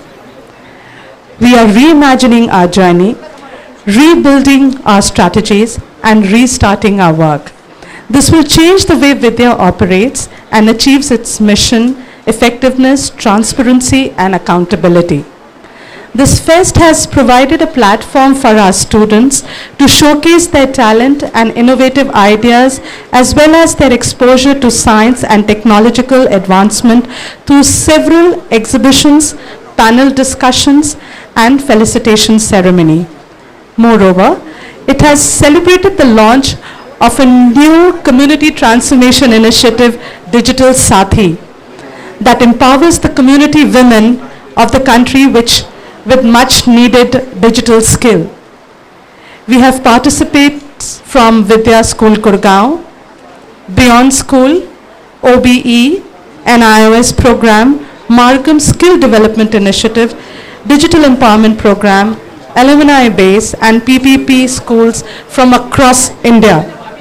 The sheer diversity of our crowd signifies that we have immense potential waiting to be tapped, and this fest is an essential outlet to express this potential. The interaction between the presenters and visitors which enhances their networking and communication skill is paramount towards betterment of their soft skills. Besides, we are positive that the panel discussion will inspire several of our peers to plan such events in future as well. On behalf of the entire Vidya family, I would especially like to thank our chief guest, Professor Chaudhary, Director IIT Bombay, for accepting our invitation and being a part of our Tech Fest event. I would also like to sincerely acknowledge Professor Deepak Pathak, Professor Kanan, Professor Kavi Arya, Mr. Ashank Desai, and Mr. Vikram Gupta for their kind words and some deep insights on the way forward. I would like to extend my gratitude to our senior leadership, Mrs. Rashmi Mishra, our founder president, Professor Ashok Mishra, our board member, Dr. Nayanda Bolkar, our loving vice president Vidya Bombay, and all our board members for taking out time from their busy schedule and encouraging our team as well as our beneficiaries for their hard work. Thank you very much. Thank you so much, Priyanka ma'am. Ma'am, may I request you to welcome Borkare sir from IIT with our token of appreciation, and may I request Mehala to come here and welcome Raghuji from IIT Bombay. Thank you very much. And now may I request all the dignitaries to go to the second floor for the refreshment, and others refreshments are arranged on the ground floor itself. Thank you so much. Thank you.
Thank you so much. Those are the children of Open Basic Education Program from Bangalore. Thank you so much. And we have now from the Digital Empowerment Program, Monica. She would be presenting first.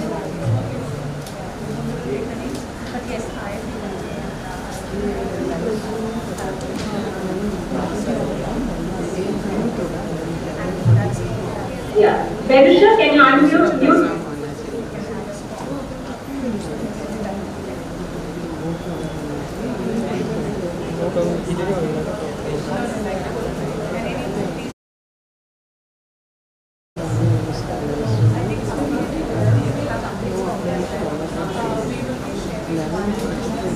Monica, are you present? We can't hear anything.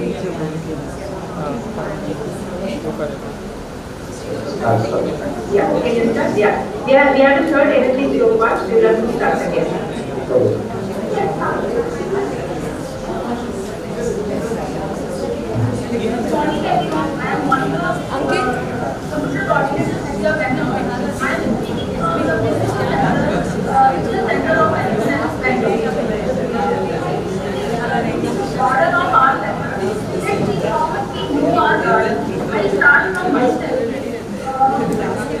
Try to find out the name of this plant.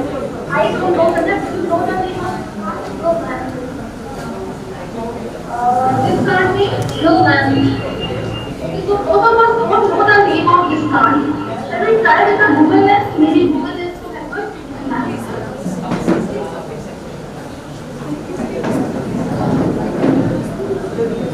Oh, this is the geranium plant.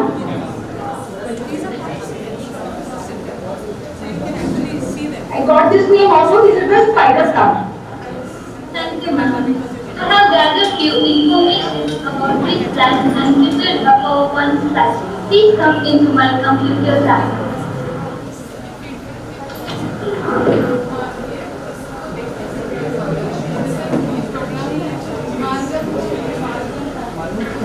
I prepared a PPT using these two slides for my background, transition, animation,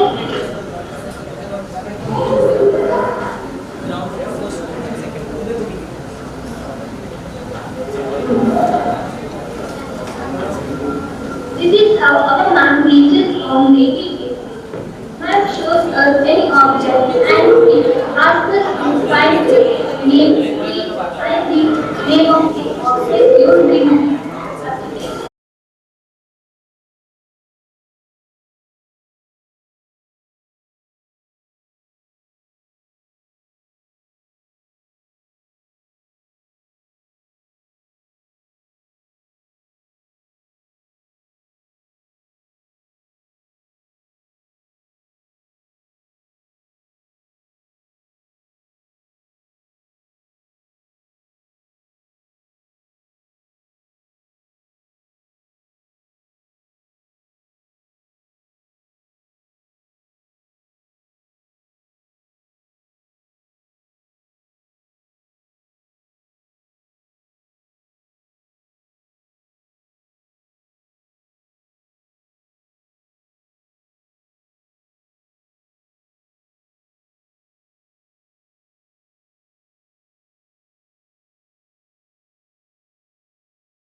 action and result. So we have basically created something on Google Sheet, and there are some, we call it as Results Lab.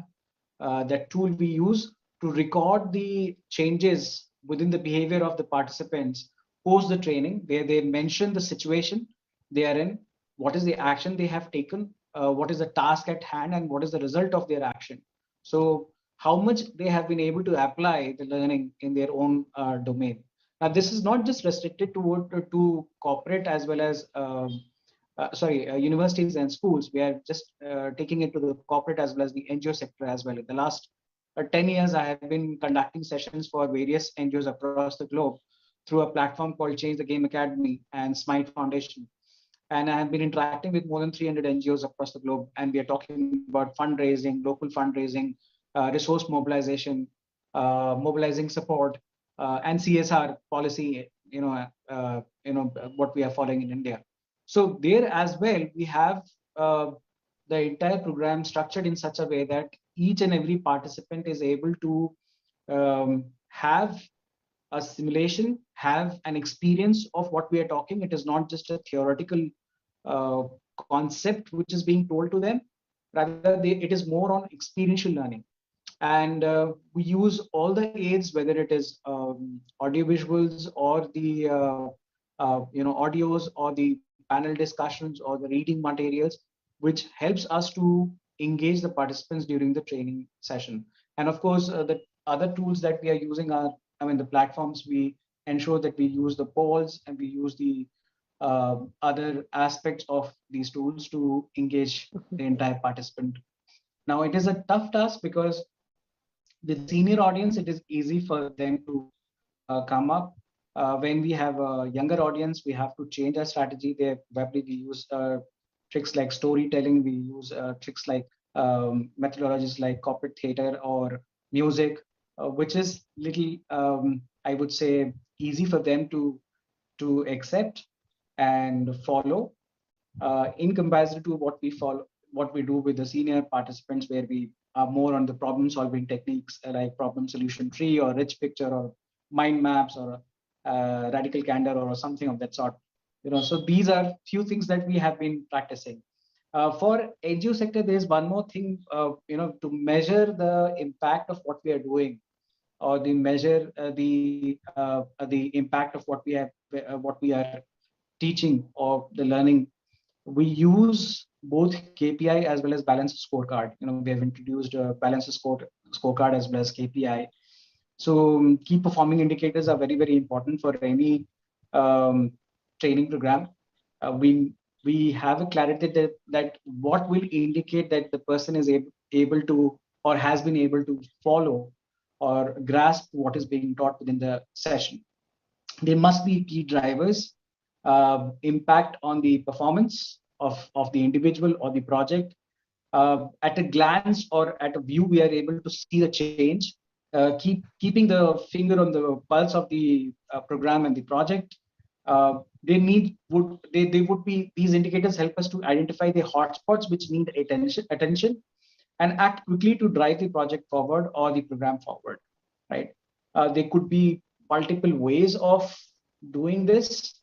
In a nutshell, I would just say that when we talk about balanced scorecard, it refers to strategic management and performance matrix, which is used to identify and improve various internal functions and business functions, as well as the outcomes which are basically coming out of those functions, right? And if I have to put it in the key takeaways, how do we, when we blend KPI and balanced scorecard, the key takeaways for us is that it allows us to understand the performance matrix, which is used to identify, improve, and control a business function and resulting outcomes.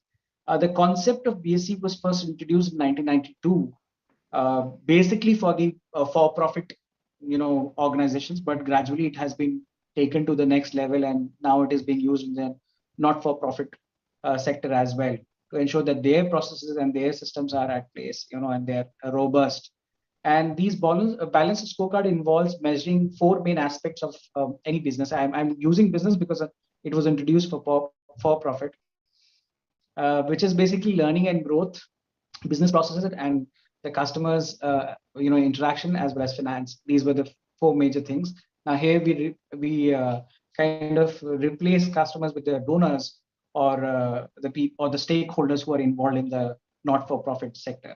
So yes, this is what we are trying to implement, both at the training level as well as the operations level in the corporate and the CSR sector. Right. That's it. Good. Very good. Yeah. So quickly, I will move to then Sudipta, like your views, your activities you are doing for this.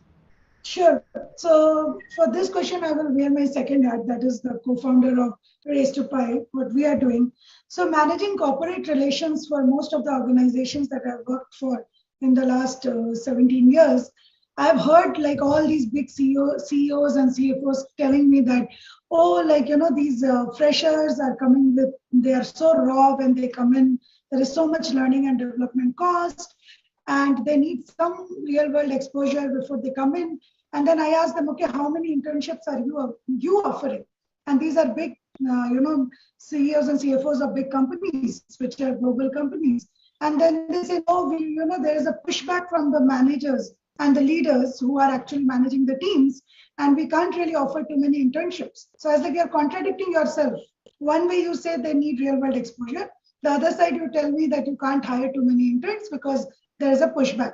And managing youth development programs across the organizations across the globe, I have experienced this in every country that I have worked. And this made me think that there is a huge problem there. People are cribbing, but people are not coming up with the solution. And at the end, the sufferers are youth. And this has to stop. So based on all my experience and learning, when I started Race to Pi, the thing was, how can I give more and more real world exposure to the students while they are studying? Well, much before they even go for their first interview. And that's exactly where I reimagined with my co-founder, and he has a great role to play here. Chalam, we both sat and we brainstormed. He is like a corporate leader throughout his career, and I have worked with youth. So we have 2 different perspectives which we blended, and we came up with this entire program where we collect projects from startups and MSMEs, and these are emerging sector projects. These are projects of tomorrow, you can very much say, and we make the students work on those projects, and we tell the companies, your real problem is time. You don't have time and bandwidth, but you can pay the students. So you don't need to spend any time, any bandwidth on managing the student.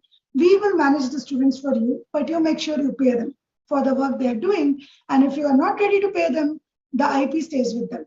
You don't get what students work on, because you can't exploit students all their life, which they are very used to.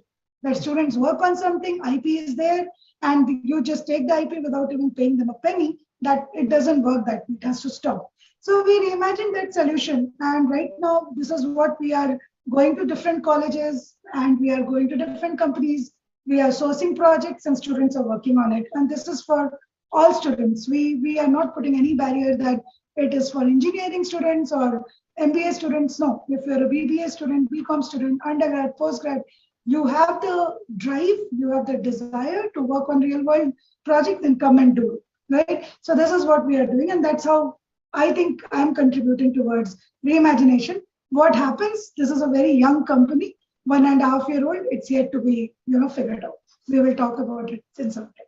Thank you. Good. So you are becoming kind of a learning marketplace. So it's learning while working kind of a thing. What even Sridhar highlighted about that. Yeah, similar to something similar. Yeah. Thank you. So Arjun, quickly to you, like what you are doing, which you will call that it is a reimagination of the sector, maybe in few lines. Yeah, I'll try to keep it short. So there's a lot of what we do, and taking off on what Professor Sridhar said and what Dr. Leena has talked about is our first job was sort of relooking at reimagining curriculum, not syllabus. And for that, we've partnered with an organization called the CGC, the Common Ground Collaborative, the founder of which is a gentleman called Kevin Bartlett, who was one of the original writers of the IBPYP. And he founded the CGC about 8 years ago to reimagine classrooms and schools, because he said the IB has sort of become stratified. Let's look at what today's world needs. And we have great tools, like we have something called the Portrait of a Learner, which Dr. Tina talked about, which is, what do we want students to come out of schools? What skills do we want? We want them to be compelling communicators. We want them to be rational problem solvers. We want them to be confident in their choices. And all of that is independent of the syllabus they learn. We take CGC's pedagogy. It's rooted in constructivism. It's rooted in inquiry, and we bring it into our classrooms, aligned to local syllabi. So we have content for the NCERT. We have content for the Northeast curriculum for the Karnataka State Board, and we sort of reimagine the way that content is taught. We teach it conceptually. We took a lesson on the 1857 rebellion and looked at it through a conceptual lens, right? You can teach the content. Let's look at why rebellions happen. Let's look at how you judge the outcomes of a rebellion, and let's teach those concepts and answer those questions by looking at a local example. And that's sort of how we're taking the existing syllabus and reimagining the way teaching happens. The second part is technology, which I've already touched on, and we have a clear focus. We believe the best education happens in classrooms through activities and not through passive consumption. This is what Professor Sridhar talked about. To take an example, some of our lessons have videos in them, but right after the video, it's a 1 minute or 2 minute video, we have a discussion. And our lessons are constructed in a way that we have slides in the lessons that teach the teacher how to run the discussion. So we show a video, we then have 2 slides of training that tell the teacher, after this video, ask these questions, expect these answers, and here's how you facilitate a discussion. So that's how we train teachers. We give them the tools, we tell them how to teach, and then we let teachers explore that in classrooms. A key area of technology for us is, to a point Sudipta raised, is how do you get access to all of this in areas that don't have internet?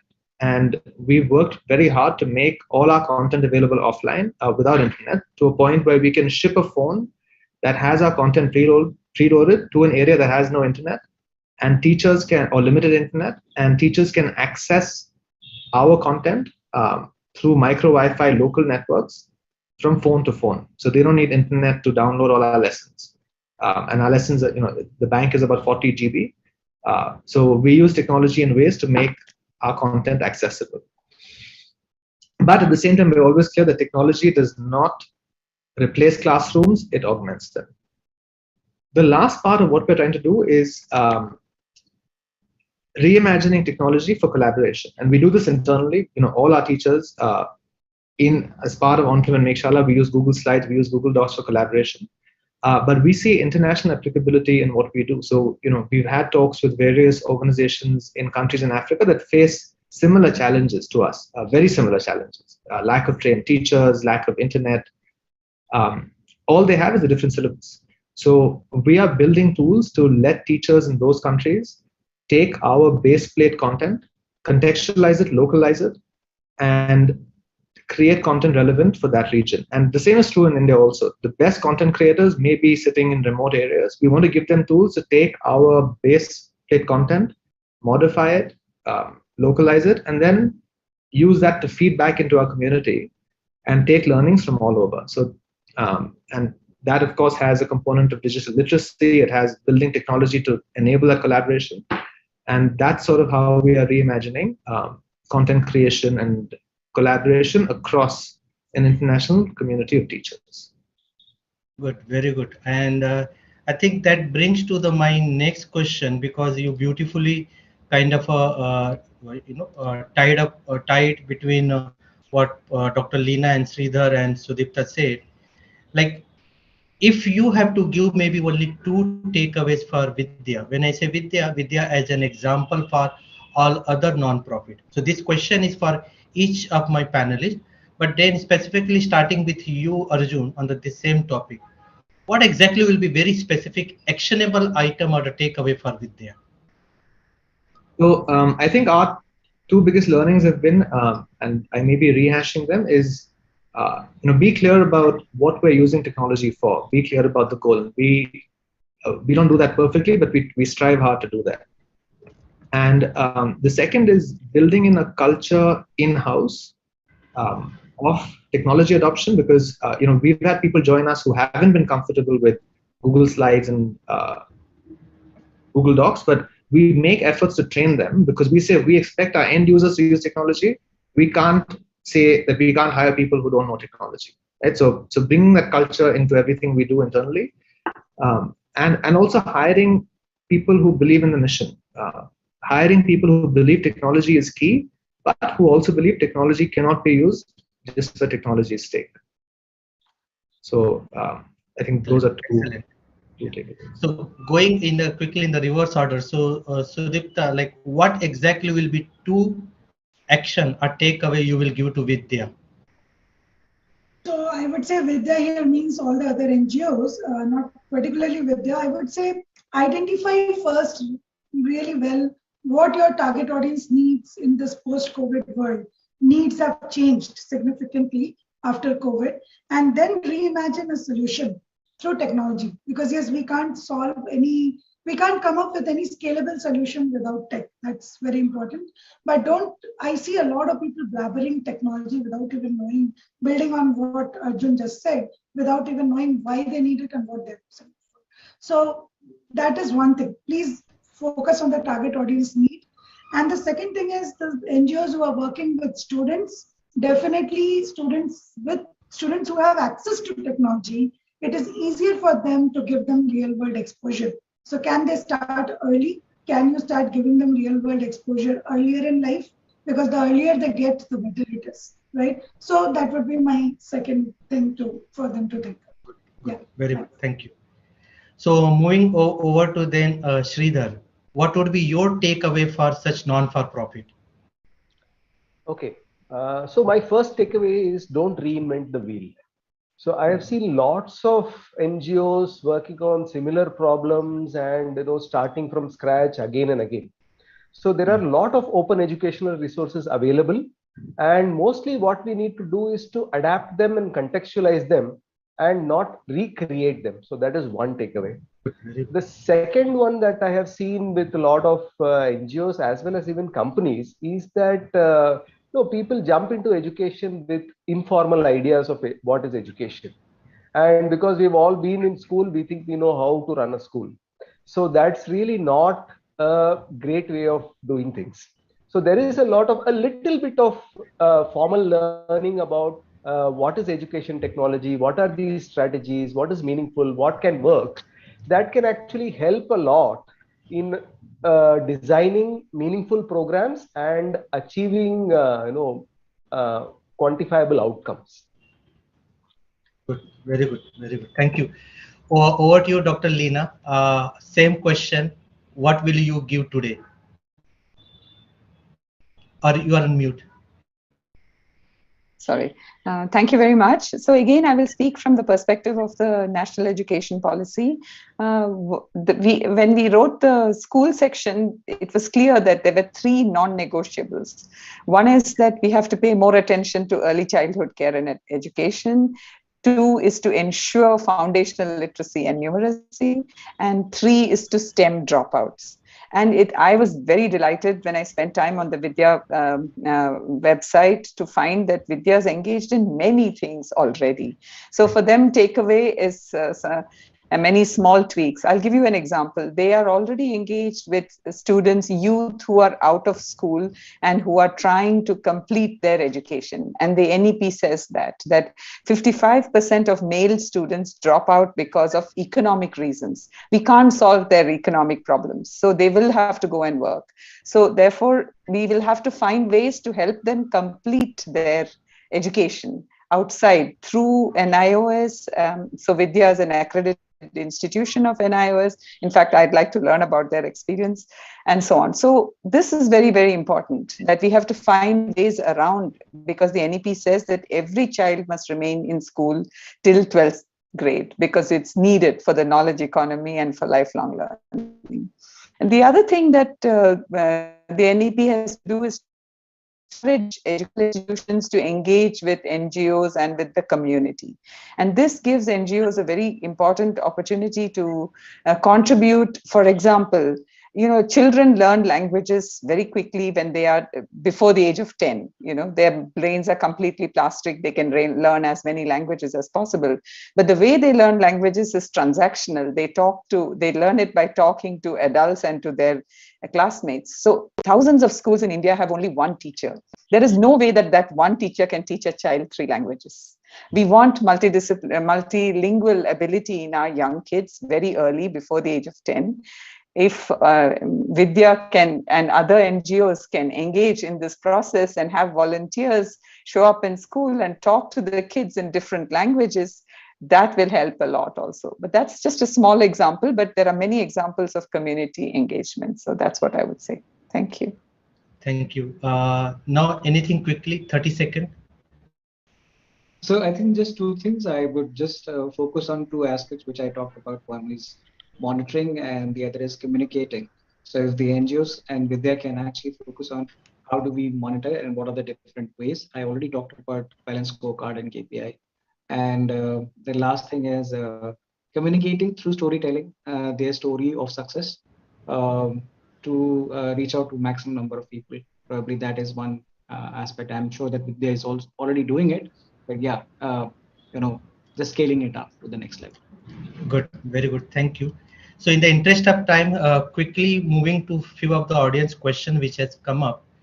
And since Arjun has to leave fast, Arjun, I will like you to maybe answer the last question, which is about like education with help of smart learning has become extremely easy and accessible to learn the concept, but how NGO can provide the platform for the marginalized communities for better impact. Quick, maybe a minute to answer on that. So 2 immediate responses. The first would be that smart learning has become easy and accessible, but I think it's hard to tell what is really useful, right? And it's all points we've talked about. There's plenty of content available. Is it the best way for effective learning, especially for the time we're in? Maybe or maybe not. And this is, and I think there are plenty of edtech firms who push this, and it's not necessarily a vision we believe in. The second point, which is marginalized communities, the reason we decided to work through schools is something Sati mentioned early on, is scale. Because how do we reach the maximum number of students with the limited resources we have? We said it is to work through teachers and work through schools where kids are, where you don't rely on students having devices. And that's been a core tenet for us. Whatever we build again, we assume our students who are our end impactees don't have devices. And if it's stuff for students like workbooks, it has to be physical. If it's for use in classrooms, then it can be on a smartphone. So that's how we design our solution to impact marginalized communities. Okay, thank you very much. Moving to the next question. I'll share the screen.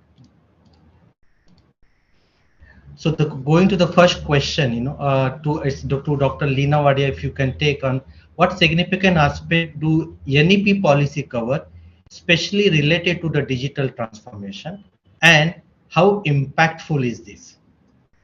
So thank you for that question. I didn't mention technology at all in my inputs to Vidya.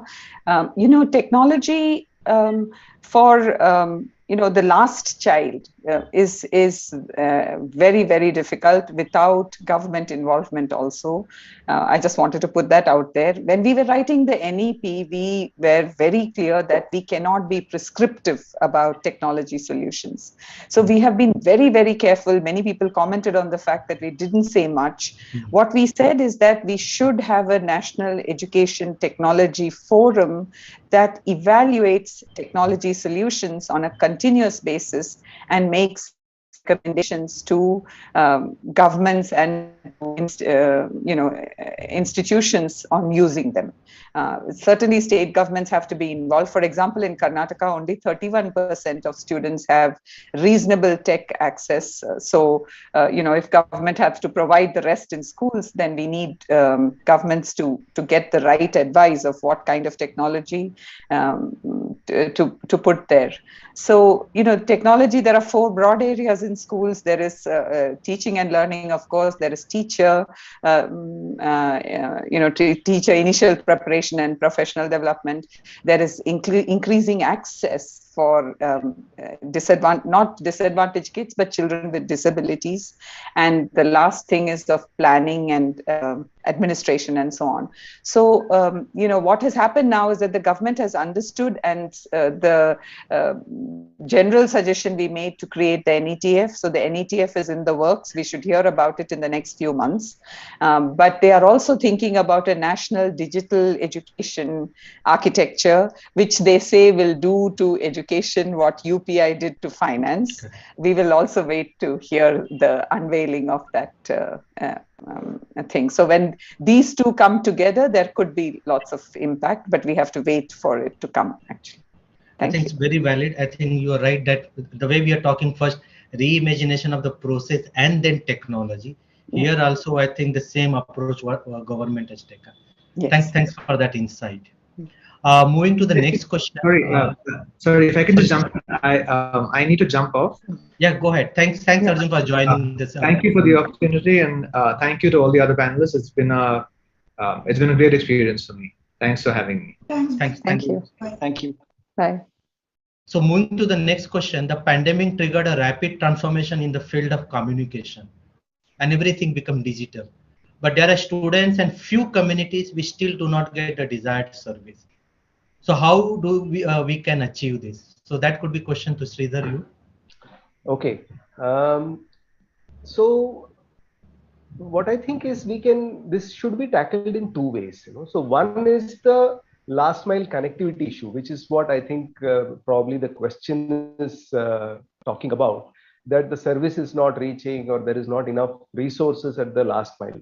Okay, so that is something which the government has been aware of for more than a decade and people are working on. And that is a process that will continue and they have to do. But that's not something which an individual NGO can really tackle. Right. So what can an individual NGO tackle to address this issue? So if you ask that question, then what you see is that we don't want a one-size-fits-all solution. So just because there is this digital thing available in some other urban area does not mean that the same digital thing makes sense in the rural area. So what is important is to look at what is there in the context, what is the skills that are required to be developed for that context, and come up with programs which make sense for them.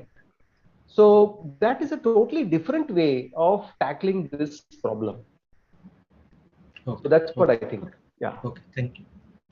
Moving to the next question, education sector NGOs are playing crucial role in raising awareness for adopting the digital change or transformation. But is that enough?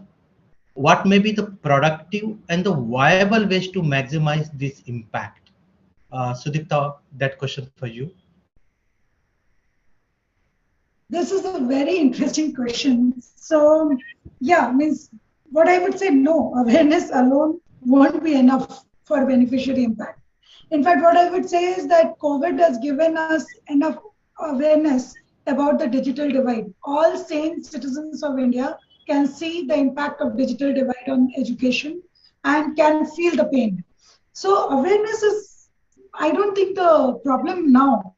The problem now is that implementation. We need to start implementing and bridging the gap. And before we start implementation, we need to reimagine a solution, a plan of what we are going to implement. How are we going to reach to the last mile? It's wrong to completely depend on the government. The government alone can't do that. So how do we come up with that plan? That would need a lot of collaboration. Collaboration between different NGOs working in the same space. I also agree with Professor Sridhar that so many people are reinventing the wheel. Why can't you see what the other person is doing? Collaborate. Take that same program, implement it in a different location if you have the fund, right? So that needs to be done. That is one, that NGOs in the education sector need to come together under one umbrella and start reimagining a solution. And it is not impossible. I can see that happening in Karnataka with education department's guidance. And then create lot and lot of PPPs. Okay, this public-private partnership is the way to go to solve this problem. But PPP will not be useful unless we know what we want to do. And to figure out what we want to do, that will need a lot of time. That's where the crux of this problem lies. How do we make sure that people are collaborating and reimagining and coming up with a implementation plan? So I would say people should start thinking on that. Thanks. Okay, good, very good. So I think the partnership is the key, and that brings to the next question. Now, quickly, any thoughts on how to bring digital transformation in the rural and the remote school? Yeah, so taking further from what Sudipta mentioned, public-private partnership, that is an important model which needs to be implemented here. There is another thing which we have been seeing emerging in other parts of the world. Impact bonds or impact investments are also one way of collaborating. So, here the role of the government is to, give us those government organizations or institutions, the rural sector or the rural portion of India. And then the corporate can come and they can give the technology and they can actually provide the operations because they are good in terms of, upgrading the infrastructure as well as creating changes with respect to the processes and systems, right? And then involvement of civil society through an if we can actually involve them in terms of operations, conducting the day-to-day activity of the school, of the organization, then probably yes, we can see the transformation with respect to the digital transformation that we are looking forward to. In fact, one of our I know an individual, Mr. Abhishek Ranjan from Brilio, he was once mentioning that he went to Gujarat and he saw a model over there where this model is being practiced in the government schools, where the government takes care of the some portion of the funds. The corporate comes and they provide both fund as well as the operational, I would say the competency. And then we have the common people and the civil society, which is taking care of the activities and the day-to-day activities of the organization. So, and we need to build, we need to operate, and we need to transform, and we need to hand it over to the community over a period of time. So that's what is the idea that can be utilized. Thanks now for that one. So there are a few more questions, but what I'll do, I'll just write to all of you and seek your input on that in the interest of time. And I would like to then summarize the today's discussion. We actually started with the cracking the word reimagination, and I was very happy to say that all of you concurred on the word that reimagination is not only introduction of the technology, and then learning for the day for me was that in edtech, tech come later and education come first. So that was a very important aspect, that education, the focus has to be on education process, focus has to understand that what is today and what is the desired state, what is the gap between those two, and then we have to go for that process part of the reimagination. And again, when Dr. Leena talked about the NEP, as a like education policy, then she also mentioned about that this is exactly how NEP is evolving with NETF and then the architecture of learning, bringing technology. So focus is first that if I'm in education, I need to understand and act on the process part of that, impact part of that, reimagining that process. So I think that was one of the very good takeaway for everybody who attended this session today. And that is starting with identifying the problem, looking at what to change, what is essential. And another key part which keep coming, vibrating, was the partnership. So it was a partnership among the NGOs, partnership with the government, partner with the technology companies and startup and forums. and also then how to make the learning. So first important aspect of the learning was the in-house skill development, the teachers learning, and that's where the part of the lifelong learning came in. And another interesting aspect was that technology doesn't mean create video and you are digital. As I think few of you repeatedly talked about that, it has to be interactive, and you give example of how videos need a pause. It means technology also need a stop sign, and then interaction between teacher and student to happen. And beautiful example of that, to guess what comes next. So it means the person, the learner and the trainer both become part of the video then, or the learning then. I think that was a very good example and takeaway. Sridhar also talked about use of AR, VR for this, and beautiful example to differentiate between game-based learning versus the gamification. And now also talked about the thinking about this everything as an outcome based, having balanced scorecard. Strategic approach is not just doing that IT wing will do the digital, but top bottom entire organization coming together. And again, of course, then Sudipta highlighted about that umbrella approach where everybody coming together. And Arjun, before leaving, he said that be clear about the goal and strive hard to achieve that. And not only do it, try to do it in-house, start in-house, but then bring or hire people who believe in this mission, and then they drive it together.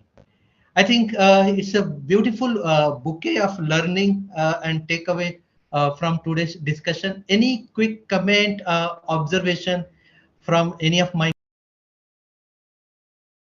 This meeting is being Now, recorded. Sridhar. I think we've Thank said you enough. for Thank you. thank you for the invitation, and we were happy to be part of this. Yes, I think the umbrella part what Sudipta talked about, I think as an umbrella, we should keep contributing to make a change.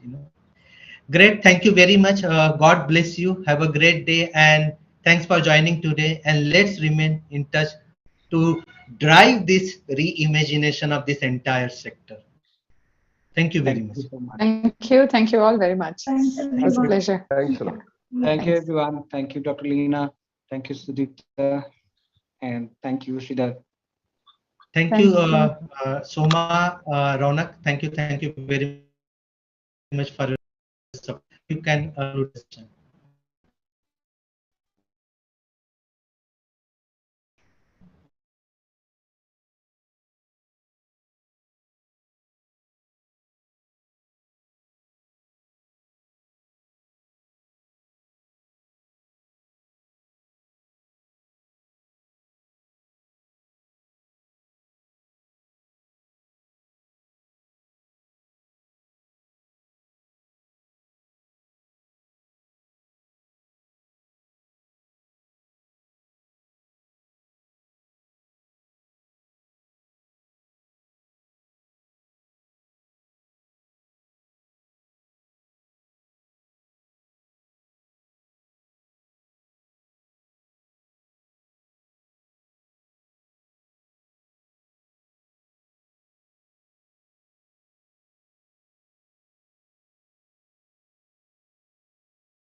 I hope सबने खाना खा लिया है ना?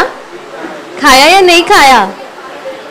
Please teachers take your places. Students please be ready with your projects.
Priyanka ma'am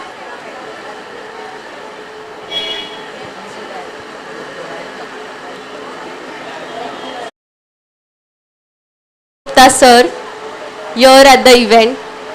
I request everybody to please stand and welcome Vikram sir to the event today.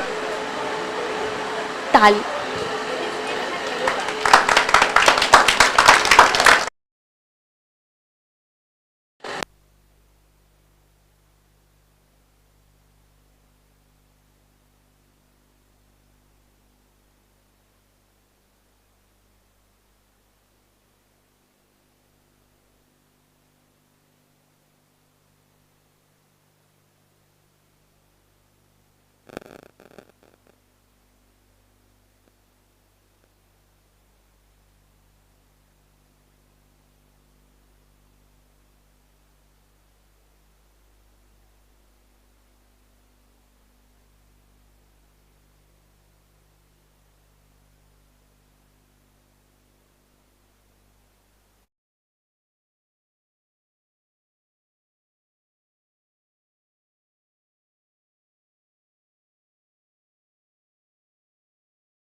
Please ये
वो इस तरफ आके सेटल हो जाए। सारे टीचर्स बच्चों को लेफ्ट साइड में लेके या यहीं पर सेटल करवाए। अभी हम एक सेकेंड हाफ वाला प्रोग्राम स्टार्ट करेंगे, आप बाद में मॉडल्स देख लीजिएगा। नहीं नहीं, मॉडल्स वाले बच्चे अपने मॉडल्स पे रहो। जो विजिट करने के लिए बच्चे आए हैं ना, वो सेटल हो जाओ या सेकंड फ्लोर पे जाओ।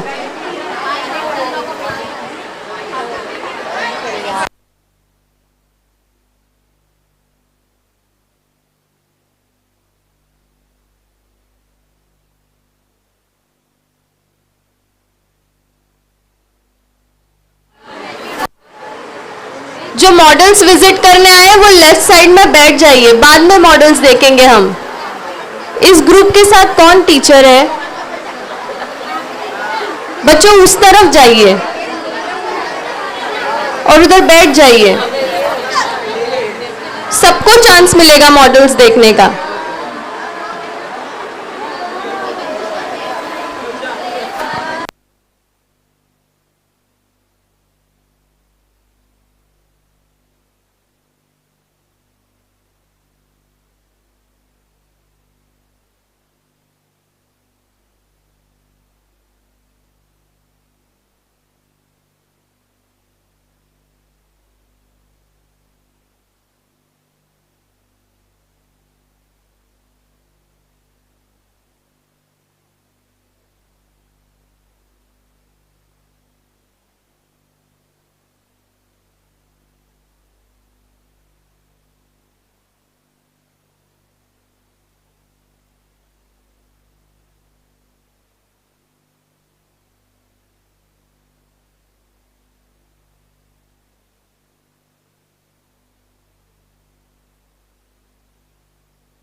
going to present the song. Please come and stand towards the right side of mine.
अपने अपने प्रोजेक्ट्स को वहीं पर रहने दीजिए और इस साइड में आके बैठ जाइए सारे बच्चे।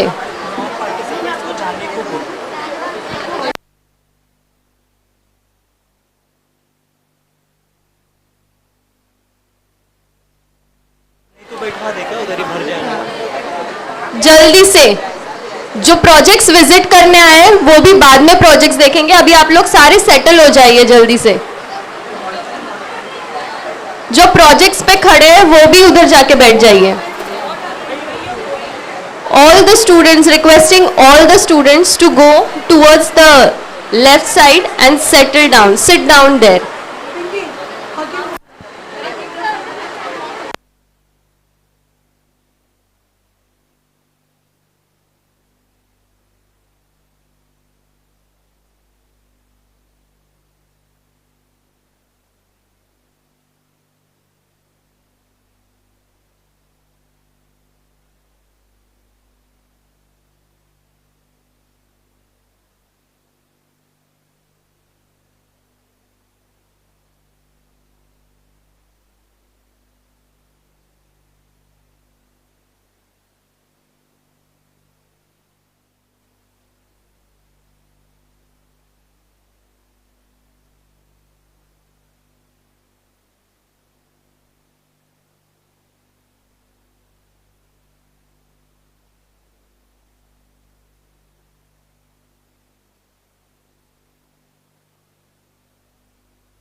डीपी के टीचर्स आप प्लीज थोड़ा सा हेल्प कीजिए, ये जो बच्चे ऊपर से आ रहे हैं उनको टुवर्ड्स द लेफ्ट या टुवर्ड्स द राइट या पीछे बैठने बोलिए।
स्टूडेंट्स आप लोग पीछे बैठ जाइए या यहाँ बैठ जाइए, वो सीट्स टीचर्स के लिए रिजर्व्ड रखे हैं, टीचर्स के लिए है वो बेटा।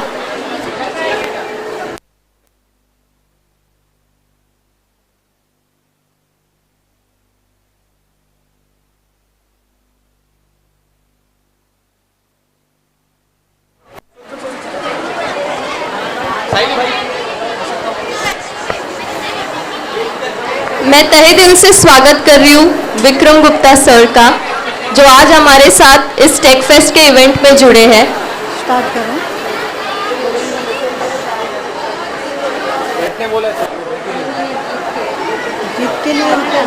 सर आपके लिए एक स्पेशल डेडिकेशन है हमारे टीचर्स के तरफ से आज सबसे पहले, फिर हम आगे का प्रोग्राम करेंगे।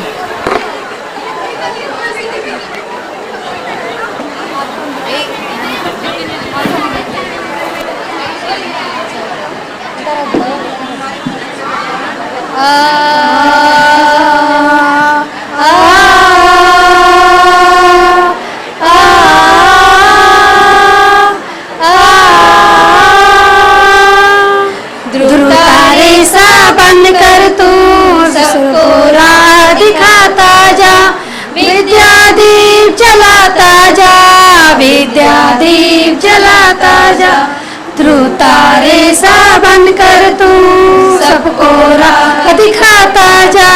विद्यादीप जलाता जा, विद्यादीप जलाता जा। आ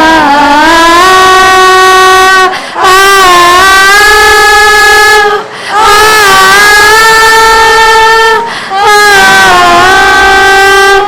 गिरा कहीं दुखियारा हो, संकट का हो मारा हो, गिरा कहीं दुखियारा हो मारा हो।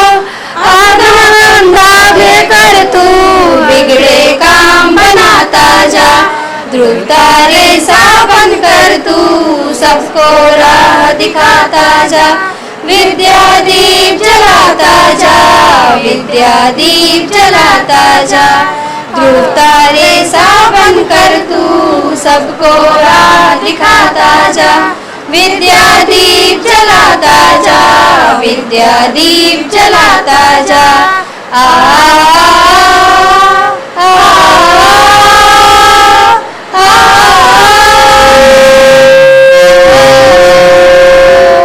सहरा में आंधी मंडराए, सागर पर्वत एक हो जाए। सहरा में आंधी सागर पर्वत एक हो जाए, दूर गगन में अचल अटल आशा दीप जलाता जा। ध्रुव तारे सा बनकर तू सबको राह दिखाता जा। विद्यादीप जलाता जा, विद्यादीप जलाता जा, ध्रुव तारे सा बनकर तू सबको राह दिखाता जा। विद्यादीप जलाता जा, विद्यादीप जलाता जा। आ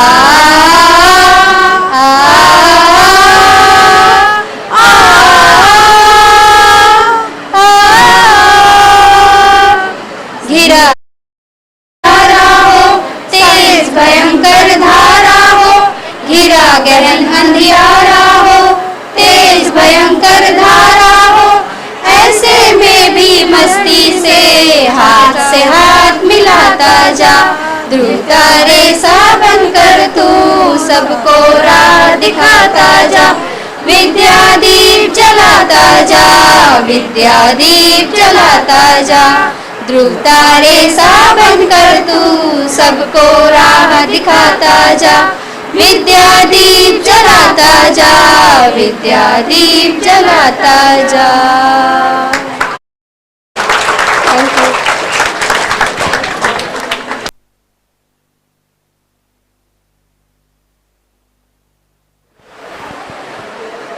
thank you so much teachers. Sir ये हमारा विद्या का एंथम, और जैसे उन्होंने कहा बस इसी एंथम को हम आज तक फॉलो कर रहे हैं। रश्मि मैम ने स्टार्ट किया था और आज हम यहाँ तक है।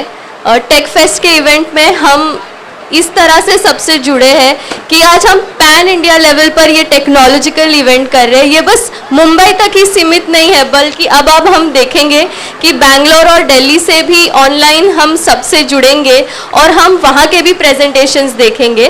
पर उसके पहले हर कोई हमें साथ देता है, हमारे स्टेक होल्डर्स है, हमारे बेनिफिशरीज है, रश्मि जी है, और अभी हम आपसे भी बहुत ही जल्द जुड़ने वाले हैं और बहुत अच्छी तरह से जिस भी तरह से जिस कैपेसिटी में काम कर पाए हम करेंगे। और इस पार्टनरशिप को सेलिब्रेट करने के लिए एक और सॉन्ग डेडिकेट कर रहे हैं।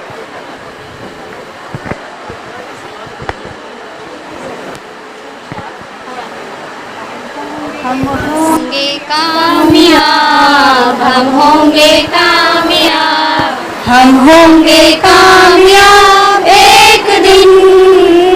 हो मन में है विश्वास, पूरा है विश्वास, हम होंगे कामयाब एक दिन। होगी शांति चारों ओर, होगी शांति चारों ओर, होगी शांति चारों ओर एक दिन।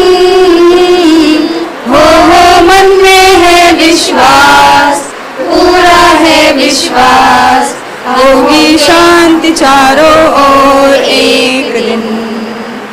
हम चलेंगे साथ साथ, डाल हाथ हाथ, हम चलेंगे साथ साथ एक दिन। हो मन में है विश्वास, पूरा है विश्वास, हम चलेंगे साथ साथ दिन।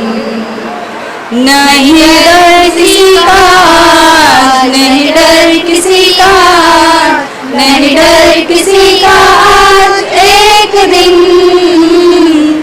हो मन में है विश्वास, पूरा है विश्वास, नहीं डर किसी का आज एक दिन। हम होंगे कामयाब, हम होंगे कामयाब, हम होंगे कामयाब एक दिन। हो मन में है विश्वास, पूरा है विश्वास, हम होंगे कामयाब एक दिन। जय Hind. Thank you.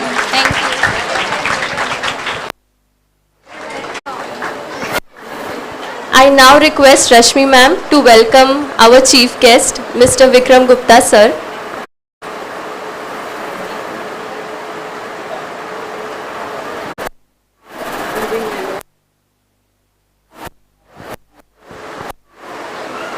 Well, wonderful to have you with us, Vikram, and we are very, very proud of the fact that you've taken time from your very busy schedule to encourage our children, encourage all the participants, and be here with us in this hot afternoon of Bombay.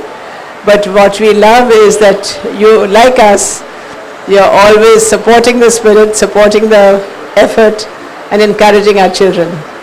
So we're very proud, and we hope to have a long-time partnership with you and IVCAP. Yeah? Thank you so much for being with us.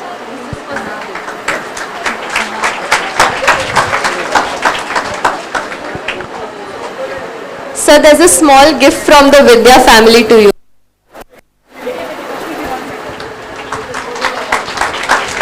Can we have a huge round of applause, please? सुनाई नहीं दे रहा है, और जोर से, और जोर से।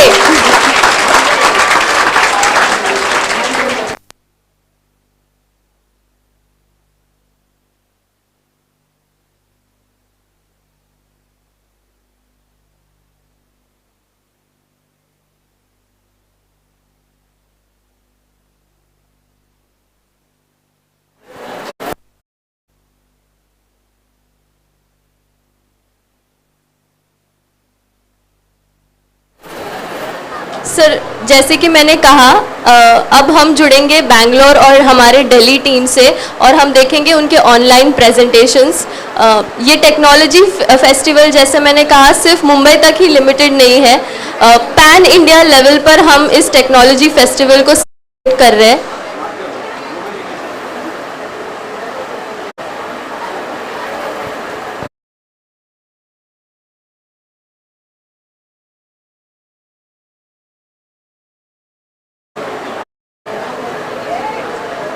सबसे पहले हम देखेंगे विद्या बैंगलोर के प्रेजेंटेशंस।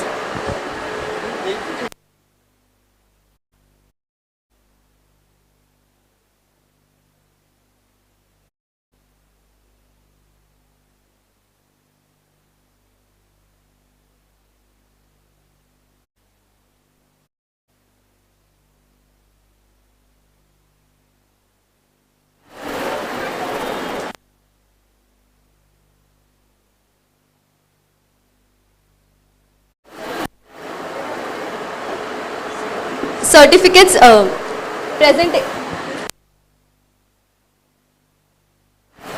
प्रेजेंटेशन देखने के साथ साथ हम हमारी फेलिसिटेशन सेरेमनी की भी शुरुआत करेंगे, जिसके लिए मैं सबसे पहले स्टूडेंट्स को फेलिसिटेट करना चाहेंगे। तो स्टूडेंट्स बी रेडी। मैं आपके ग्रुप्स के नाम लूंगी प्रोजेक्ट के, आप लोग यहाँ पर आइए और ग्रुप वाइज आपके सर्टिफिकेट्स कलेक्ट कीजिएगा।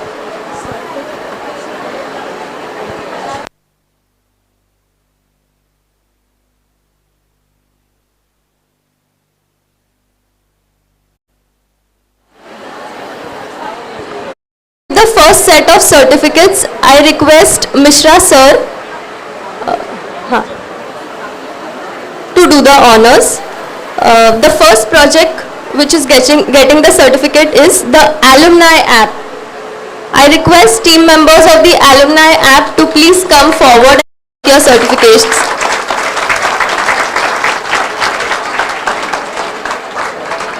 Ritik, Ajay and Ritika.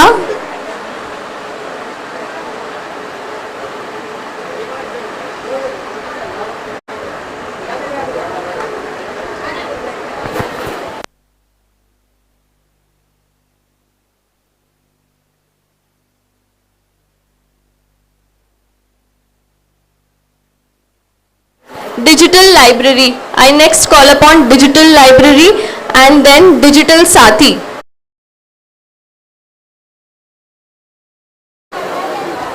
Sakshi, Nandini, Shivam, Rashidev, Digital Library.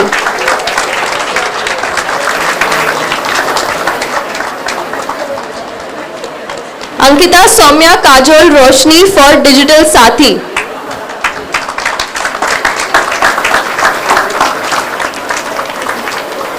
Now I call website products, Pooja and Karishma.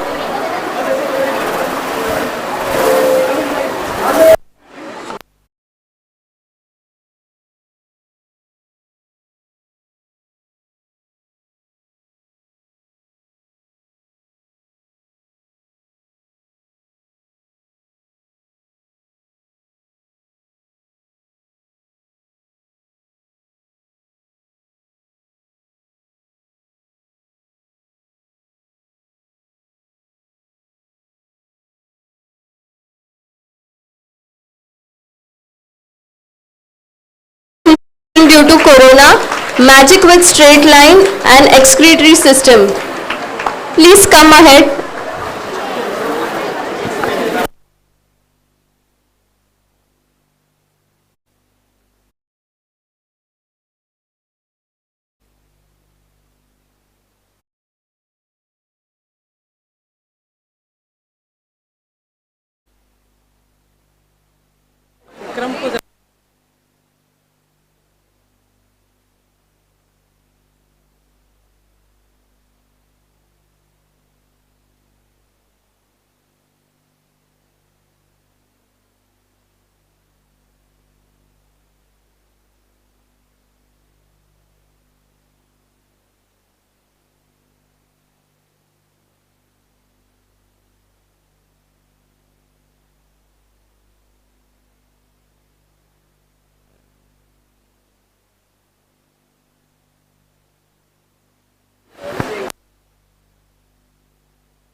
system, please be ready. Thank you, Mishra sir, for doing the honors with us.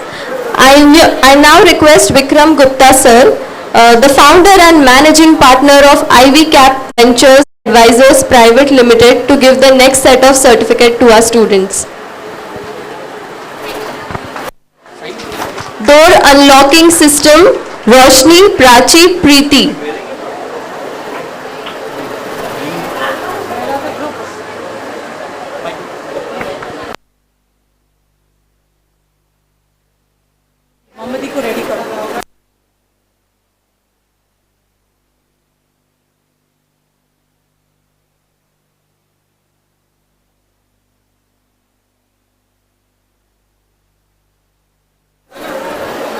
Hydroponic farming. The next project is hydroponic farming.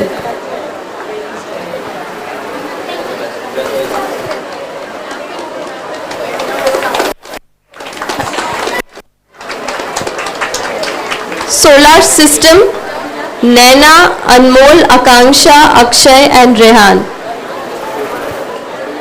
इन्हीं को दे दो.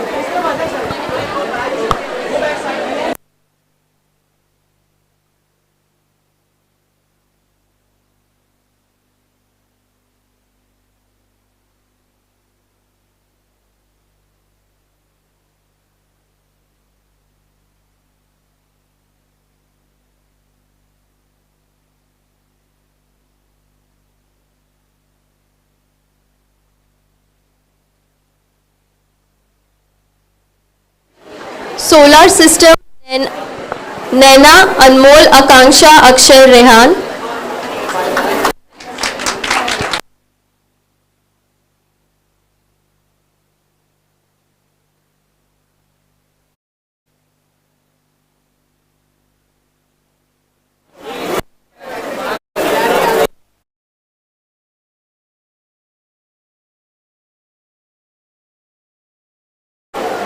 Imran and Harshal.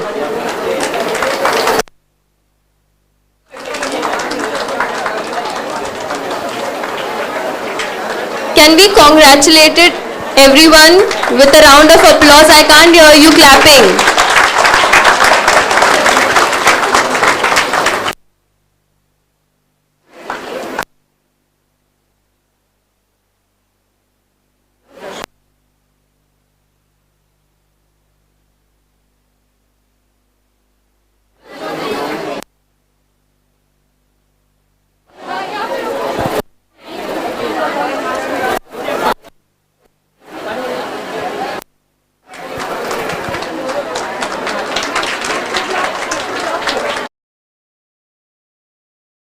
I now request Rashmi ma'am to give the next set of certificates.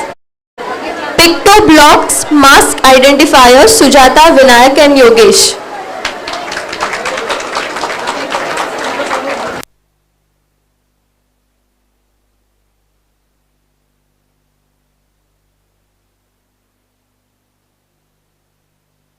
Smart trash bin, Tuba, Ikra, Faruqi, Aisha and Muntaha.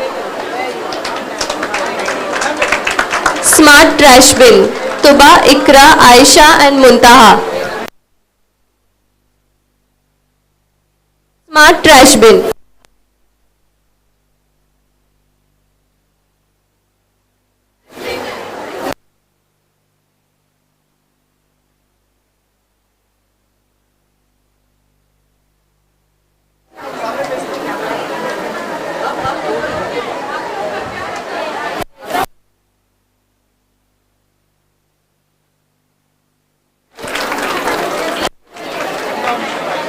Paper manufacturing process, Tanuja, Samruddhi, Shravani, Vaidehi.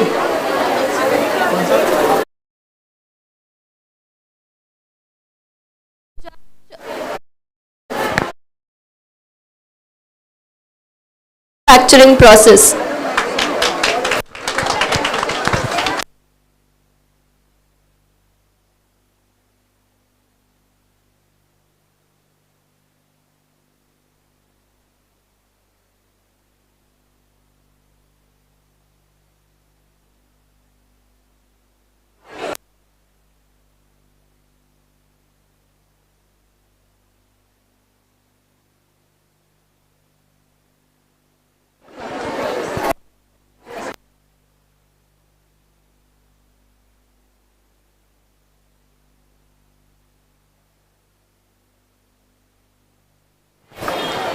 Thank you, Rashmi ma'am, for doing the honors.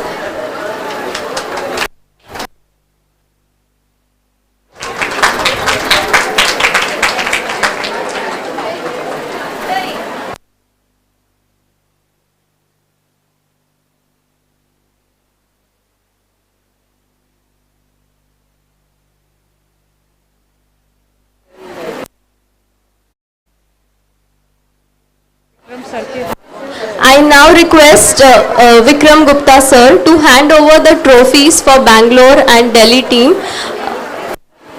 to Rashmi ma'am.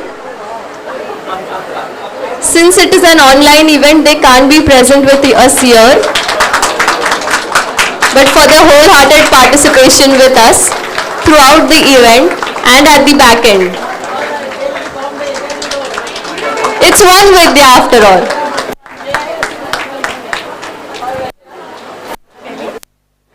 For Delhi. I can't hear the claps.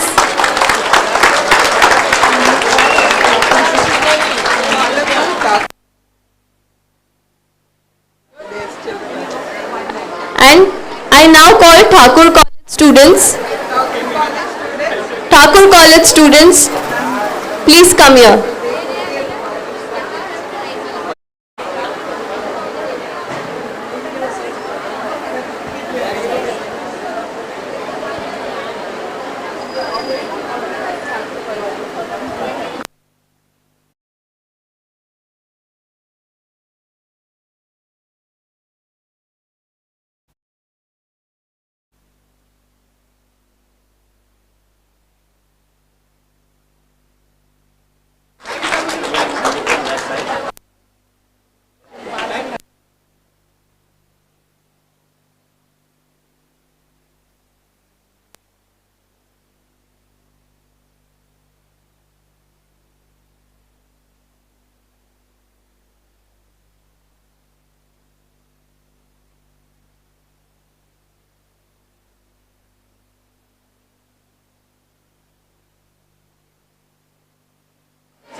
Now request Vikram Gupta to please share few words with us. Can we all welcome him with a huge round of applause? Hello. I can stand here. So first of all, thank you Rashmi ma'am for inviting me here. I think this is a great honor to be here today actually. You know, way back in 1989 to 93, I actually studied at IIT Delhi when Professor Mishra was my professor. Actually, he taught me, you know, polymer science in chemical engineering. In fact, I remember meeting Rashmi for the first time over there, and I still see exactly the same passion. You know, this passion actually I've seen right from those days and continuing, you know, with so much energy even till today. It's amazing to see how Vidya has grown over the years. Unbelievable. I have to, you know, really admire the way you have built this organization. So, you know, very amazing and great example for the country to actually see what she has done. So, and I think today, after seeing all these projects, I can say that I was overwhelmed by the quality of the projects. Unbelievable. I think the kind of ideas people have thought about, you know, this alumni project, in fact, very close to my heart. You know, this entire Ivy Cap concept actually is built on the alumni model, the alumni of the IITs, and, you know, and of course projects like this smart glasses, Brilliant idea. Really liked the concept. And I think one girl talked about this entire women in STEM upstairs. It was very encouraging. Both my daughters are actually in STEM, and it's so encouraging to see the kids, so bright kids, actually so passionately doing the work they are doing, and also love the songs, the anthem song. It's very nicely made. So in fact I compose music as well, and in fact I recently composed a song which is actually focused on women entrepreneurs, and we're not yet launched it, but I think I'll just sing a few lines of that, the initial lines, so it will just give you an idea of what it is about. So so it's basically, when I came here, it immediately reminded me of that, the whole idea of that. Maybe it's this mic is breaking a little bit, right? Hello. Yeah. So actually, even though the song was originally targeted towards women entrepreneurs, but I think this applies to everybody here, and I think especially all the young kids who actually are really working on such creative and innovative ideas. So I'll just sing a few lines so that you get an idea. छोड़ो चलने को औरों के कांधे, खुद पे कर लो यकीन, तोड़ो उलझे वो पैरों के धागे, बांधे जो ज़मीन, देखी है किताबों से दुनिया बहुत, दे जा तू ज़माने को अच्छा सबक, दम तेरा अब तू दिखा, तेरे सपने बुने ये आसमान. So this is a message, I think for every bright kid here. I think just go out there, conquer the world, and I think the world is yours. Thank you so much. Thank you so much, sir, for addressing us. Now Professor Mishra will share a few words with the winners as well as the beneficiaries.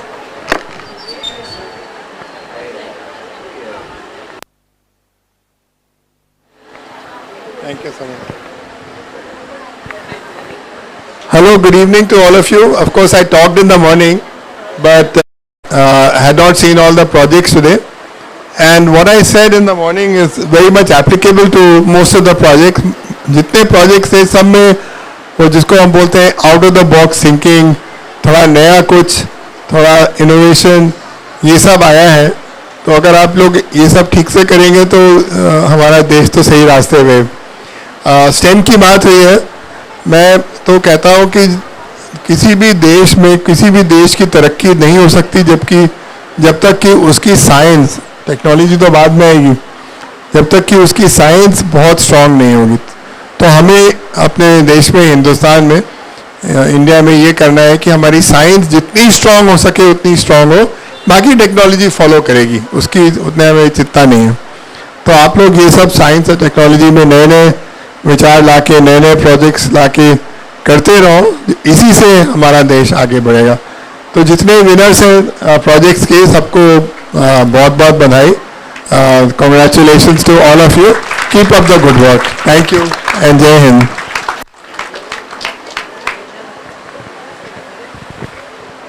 I thank everybody for joining us today, online as well as offline. I now request Priyanka ma'am to say something, and then we end this on that note. Thank you so much once again for giving me a chance to speak here again. I know since last couple of months, our Pan-India team has been working extremely hard with the team, the beneficiaries, the administrative staff and everyone, towards this whole Tech Fest event. And it has come out beautifully. Thanks to the entire team, all the beneficiaries.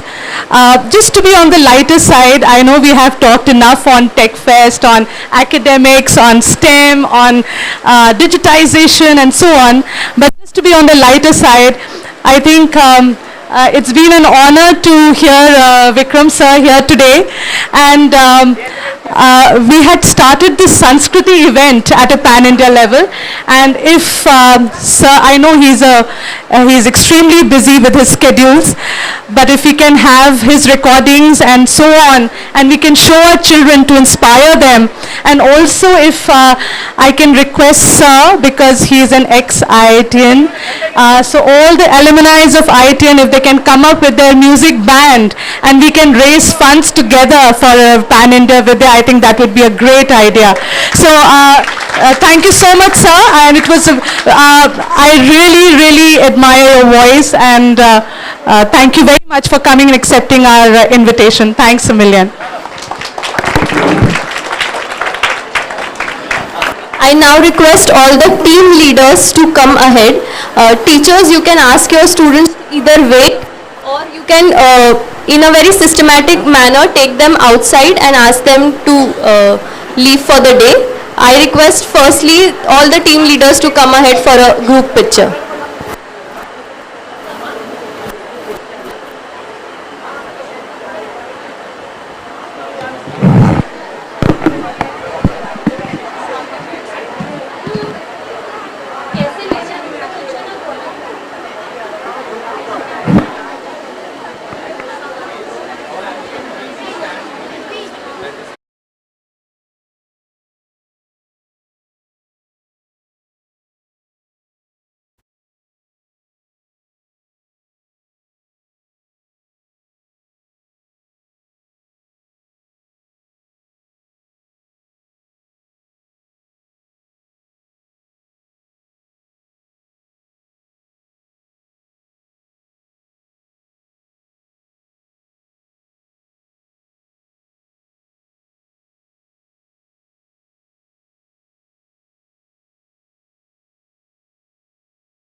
Thank you so much all the team leaders.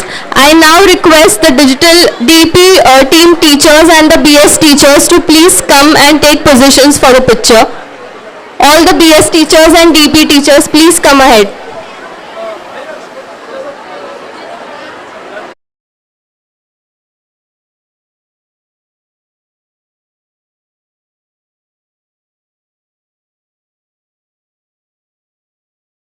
well.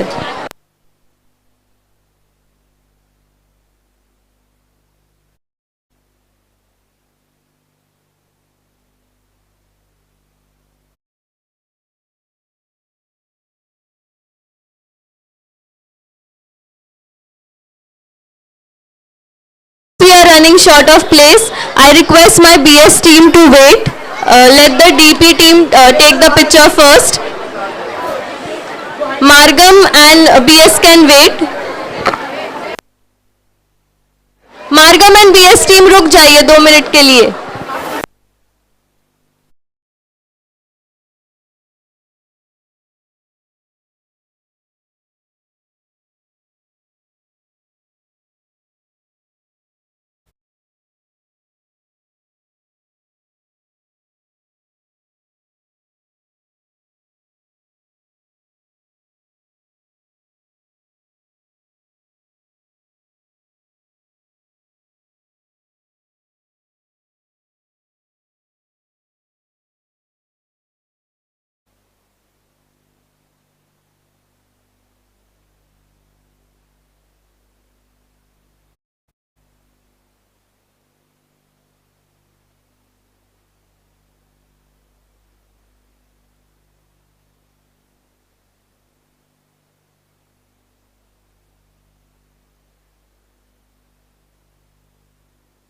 Thank you so much, the DP team. Now I request the BS team to please come ahead.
Thank you, BS team. Margam team, please come ahead. Margam and NRS can have the group picture together.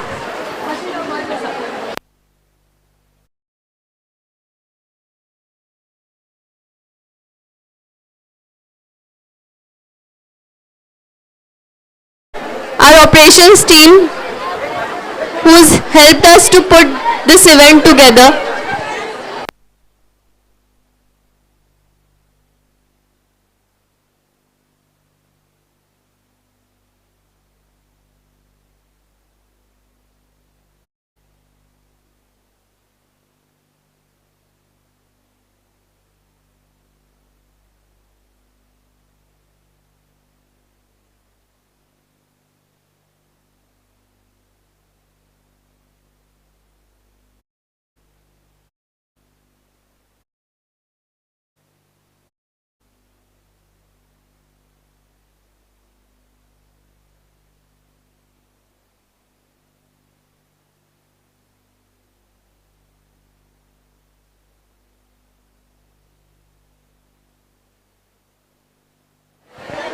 Office team, Margam team and NRS.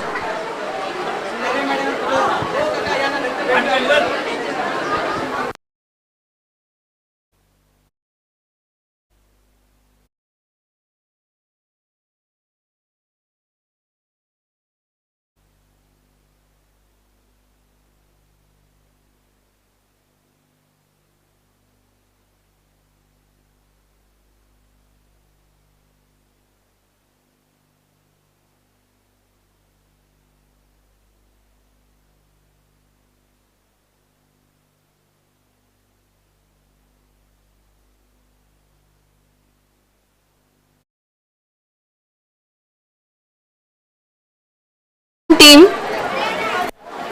All alone. हम हैं दीपा आपके साथ.